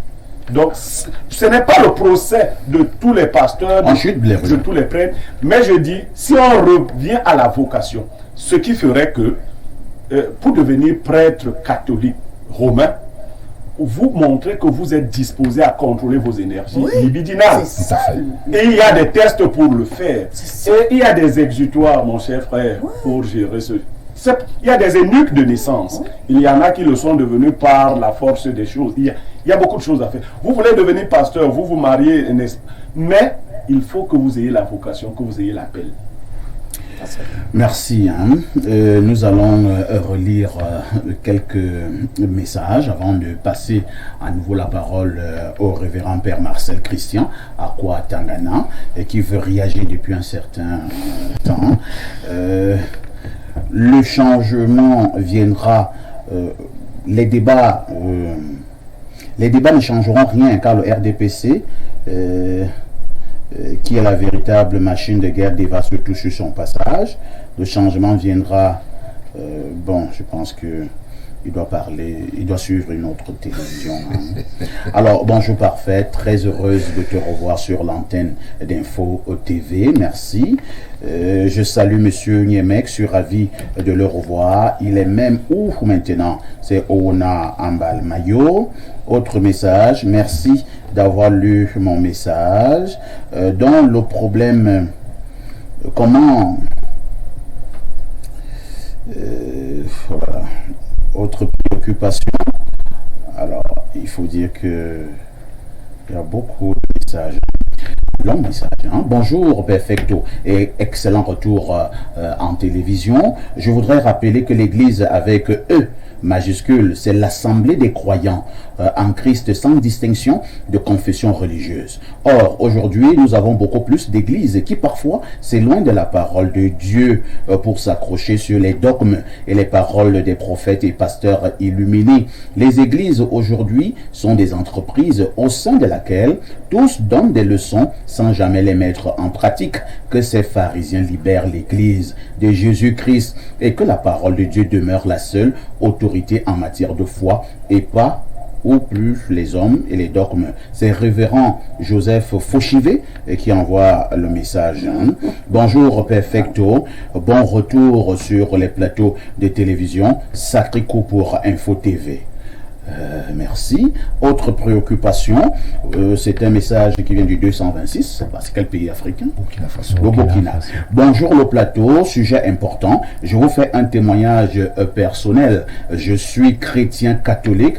Pour avoir traversé une crise conjugale, un prêtre a approché mon couple pour des conseils pour nous permettre de vivre la paix dans notre couple. Curieusement, quelque temps après, il y a eu une familiarité entre mon épouse et le prêtre et finalement, les deux sont devenus amants. Et voilà définitivement la séparation.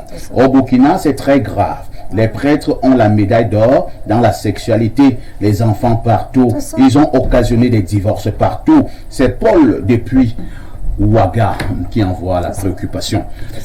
Révérend Père, cela ne fait pas plaisir de lire ce genre de message. C'est Pas- vous qui pas êtes du tout. des hommes d'église. Ouais. Qu'est-ce qui s'est passé? Les enfants disent sur Facebook, qu'est-ce qui n'a pas marché? Voilà. Je voudrais prendre d'abord l'aspect anthropologique de la Allez-y. chose. Avant d'être prêtre, et le grand frère l'a certainement l'a si bien signalé tout à l'heure, l'Église est humano-divine. C'est une communauté, c'est l'Église de Dieu, je veux dire, mais dirigée par les hommes. Et au sein de l'Église travaillent également les hommes, Tout à fait. bien que la main de Dieu soit là.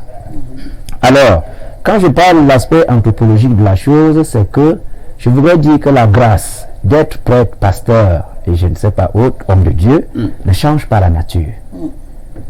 Et nous devons... Donc, si vous êtes né bandit, même une fois devenu prêtre, vous serez toujours bandit. Non, sauf qu'il y a la grâce ne change pas la nature, mais la grâce peut la transformer. Allons-y. Peut transformer cette nature-là. Mais sauf que la grâce elle-même, elle est encadrée. Parce que même ayant transformé la nature, si tu décides toi-même de passer à côté de cette grâce, le naturel reviendra au galop. Première chose. Donc, qu'on considère d'abord l'aspect anthropologique. Il a relevé, nous sommes africains, et puis en africain, tout homme devrait se marier. Mais l'Église n'est pas née aujourd'hui. Je parlerai de l'Église catholique en général. L'Église a suivi un long chemin, un long processus. Et disait l'Ecclésiaste, il n'y a rien de nouveau sous le soleil. Les dérives que nous connaissons aujourd'hui sont aussi anciennes que l'Église, sont aussi anciennes même que les hommes. Ces dérives-là. Souvenons-nous de Genèse chapitre 7, où même les anges ont perdu la nature des anges et ils sont venus coucher avec les humains. Déchus.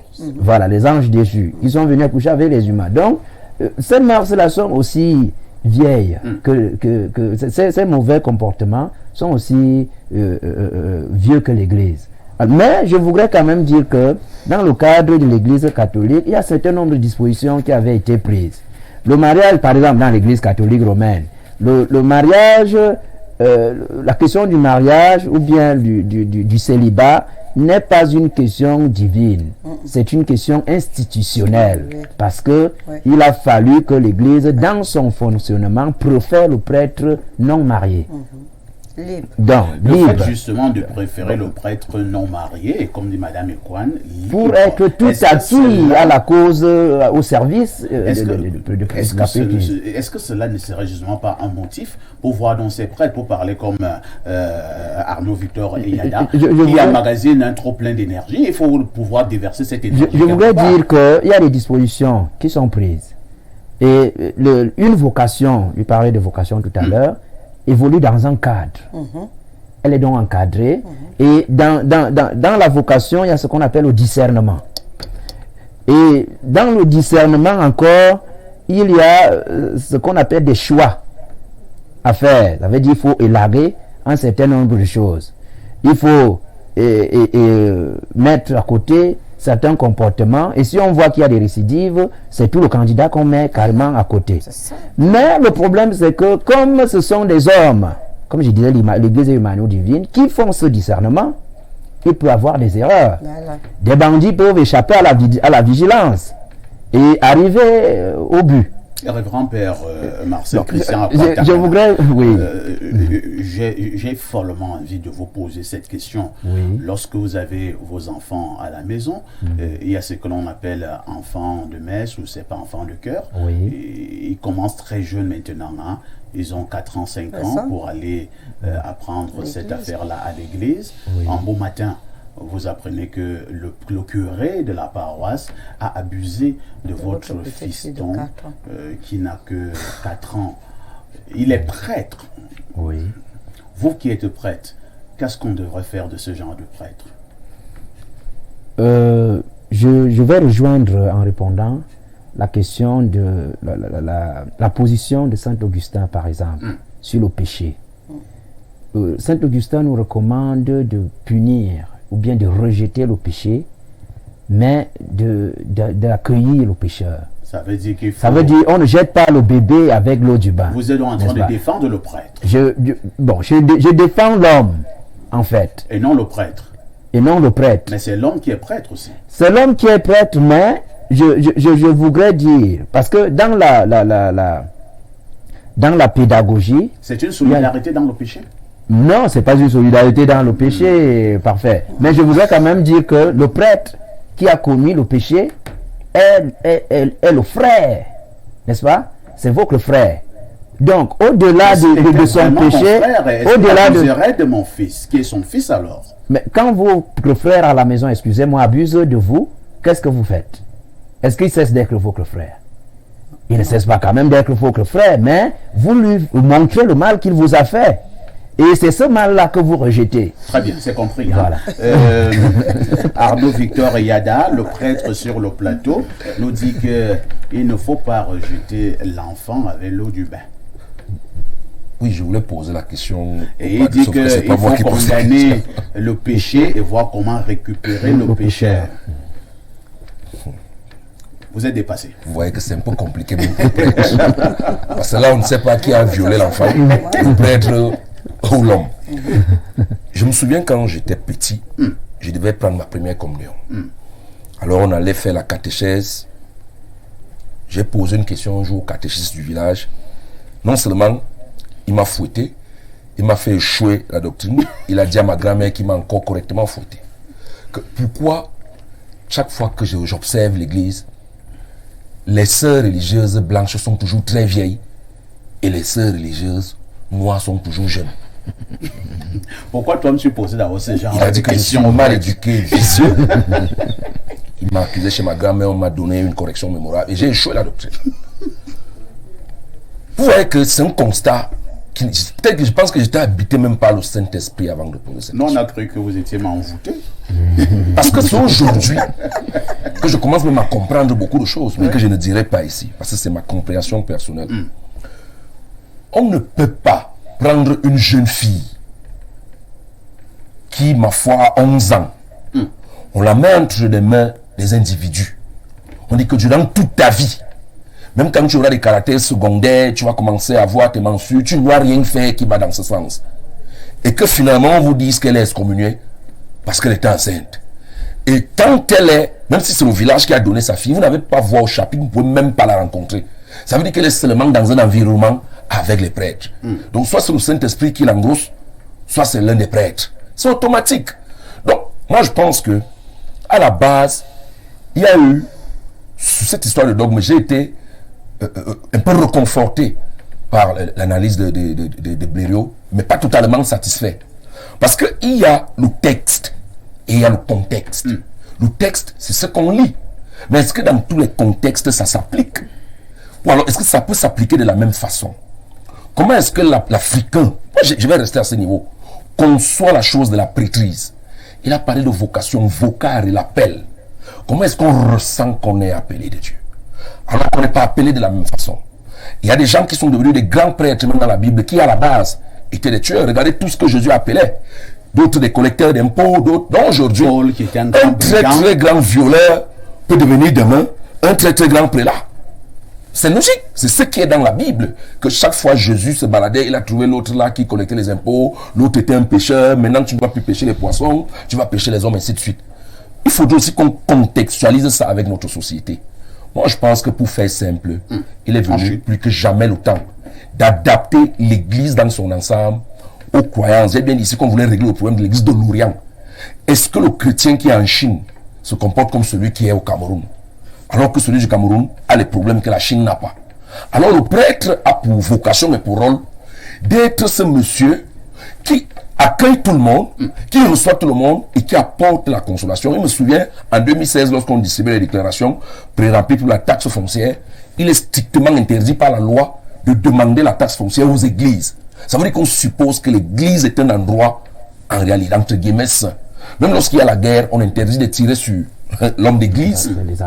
On interdit de tirer sur l'homme de la Croix-Rouge, ainsi de suite.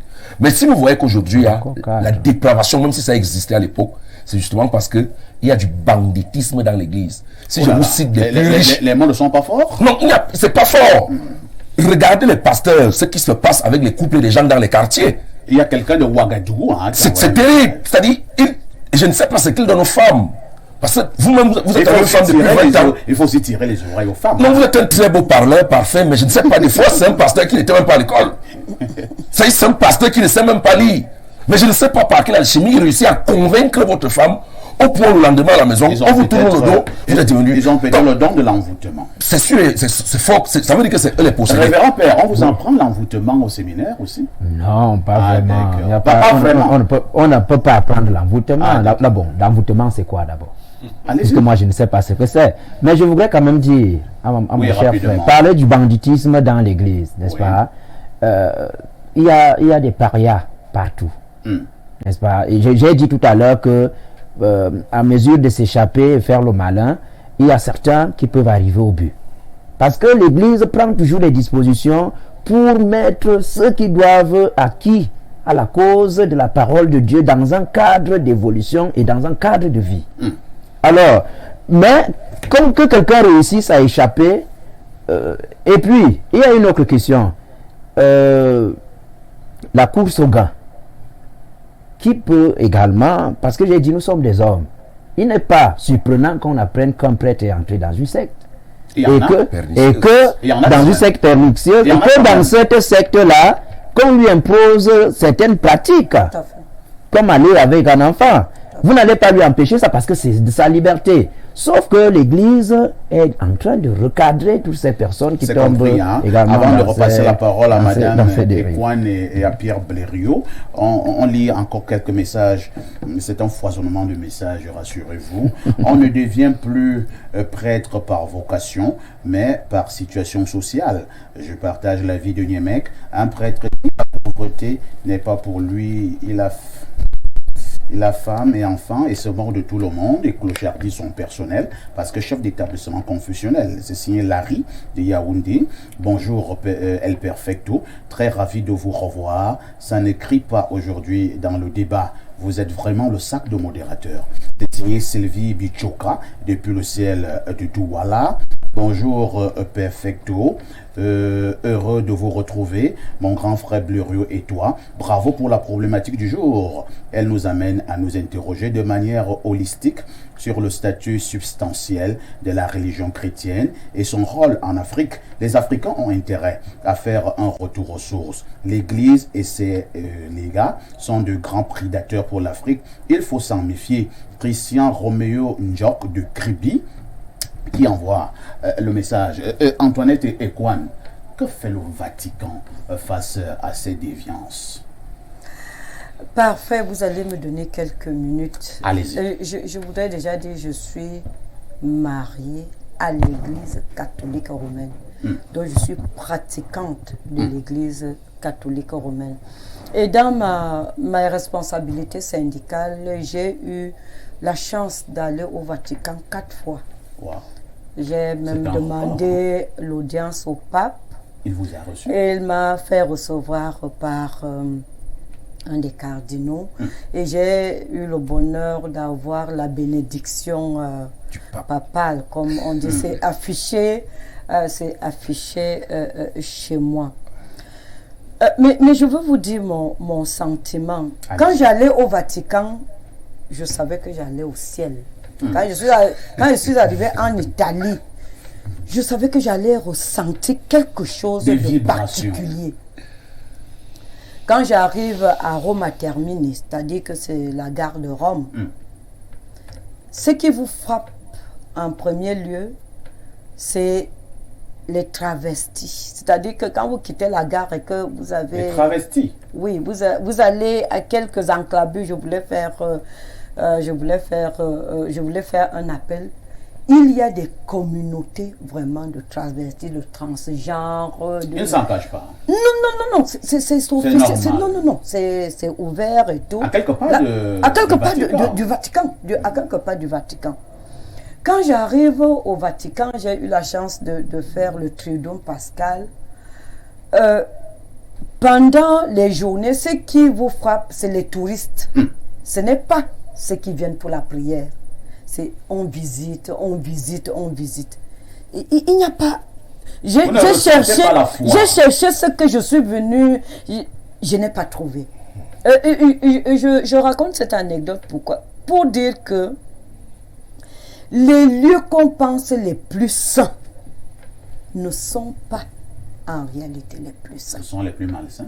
Non, je ne dis pas les plus malsains, mais il n'y a pas, c'est-à-dire que on a toujours une certaine Vous voulez nous dire qu'il n'y a pas Dieu à l'église? Une certaine idée. Et je vais aller plus loin pour dire pour que chuter.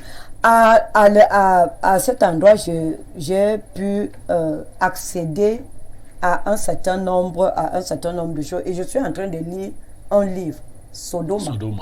Je vous conseille de le lire. Sodoma. Pourquoi on devrait lire les choses terribles qui sont... Non, vous devez les lire parce que ça retrace de la réalité de l'Église.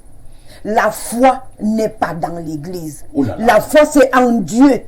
Non, parce que si nous commençons à déifier les institutions au lieu d'aller à Dieu qui se trouve en chacun de nous, c'est qu'on est en train de dévier. On a pris suffisamment de temps, en quelques secondes. Oui, en quelques secondes, je veux dire, ce qui fait aussi cette déviance à l'église, c'est l'impunité.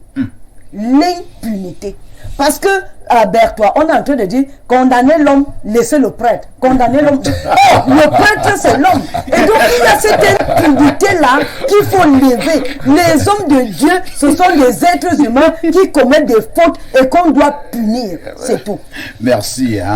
Alors, finalement, Madame Ekwan est catégorique.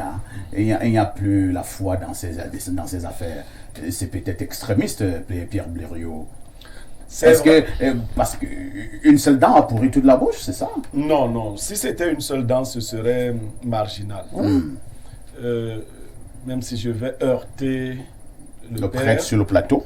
Ce serait marginal parce que ce qui est la vérité aujourd'hui, c'est que les brebis galeuses sont plus nombreuses. Donc ça ne fait plus l'exception, c'est devenu la règle. C'est ça qui est un problème. Et pour ne pas seulement se focaliser sur l'Église catholique romaine, mais parlons un peu d'elle parce que c'est son prêtre. C'est votre dernière prise de parole. C'est son prêtre qui est en prison. C'est la puissance de Rome qui a rendu les prêtres orgueilleux. Oui. Ah bon? Oui, parce qu'il faut le savoir. Dès qu'un prêtre pose un acte, l'État dans lequel il vit veut le punir. On dit non. Il appartient à Rome. Voilà. Et le prêtre venait de vous dire, punissez. Mais dans la Bible, les péchés ont des catégories et des punitions sont associées. Catégorisées, oui. Alors c'est simple. Si quelqu'un viole une fille, on le tue. On le tue. C'est simple. Donc on vous laisse le prêtre, on tue la personne. le violeur. Oui. Non, vraiment. Mais ça c'est vrai. Non, soyons clairs. Oui. Si quelqu'un viole une fillette, on tue le violeur. On laisse le prêtre. L'Église qui est donc très puissante va ressusciter son prêtre. Voilà. Mais on tue le violeur. Voilà. Ou bien on lui coupe l'engin avec le... Oh là. Mais c'est simple. Non, c'est simple. Comme ça, il ne le refera pas. Et on laisse le prêtre à l'église. Révérend Père, des solutions pratiquement draconiennes sur le plateau. Oui. C'est-à-dire, vous violez une petite fille, vous êtes un prêtre, on tue le violeur, mais on laisse l'homme à la soutane. Vraiment, c'est vraiment une solution très draconienne. Je pense que le grand frère, n'est-ce pas, devrait un peu modérer. Parce que fondamentalement, je ne sais pas si je ne voudrais pas attaquer son obédience, encore moins ses convictions de foi, mais j'imagine qu'il a un regard de philosophe. C'est pour cela qu'il le dit, mais je voudrais qu'il ait également un regard d'amour. Ah, le regard d'amour est ce regard-là. Est-ce que le prêtre, lui, il a eu un regard d'amour envers la fillette? Nous ne sommes plus dans la loi de Talion, n'est-ce pas? C'est la loi de Talion qui prévaut une dent pour une dent, un œil pour un œil. Mais nous sommes dans un regard du Christ. Quel est le regard que Dieu lui pose sur nous lorsque nous-mêmes nous sommes en état de péché? Parce que c'est le péché du prêtre, peut-être de Berthois, qui est connu maintenant. Mais nos péchés nous-mêmes, qu'est-ce que nous en faisons? Et si Dieu était aussi dur envers nous que nous le souhaitons pour ce frère qui est tombé dans le péché? Le pape François, en quelques secondes, lors de la dernière fois, je crois c'était en 2017 ou 2018, a pris position sur la question de l'homosexualité en disant nous rejetons l'homosexualité qui est le mal, qui est le péché, mais nous ne pouvons pas rejeter les homosexuels. C'est ce que la Bible. Non, ce n'est pas ce que la Bible se résume à la charité. Le pape est-il au-dessus de la Bible? Non, la Bible se résume à la charité. Il prône cette charité-là et la miséricorde. Le pape n'a pas piétiné la Bible. Le pape est au-dessus de la Bible. Je vous assure. La Bible dit en Lévitique 18, celui qui va avec un homme comme on va Monsieur Blériot, je voudrais quand même dire que la loi, n'est-ce pas, la loi a évolué. La loi a évolué, et la loi biblique aussi a évolué. La loi biblique aussi a évolué avec le Christ. Non, avec le Christ, la loi a pris une forme, une nouvelle forme.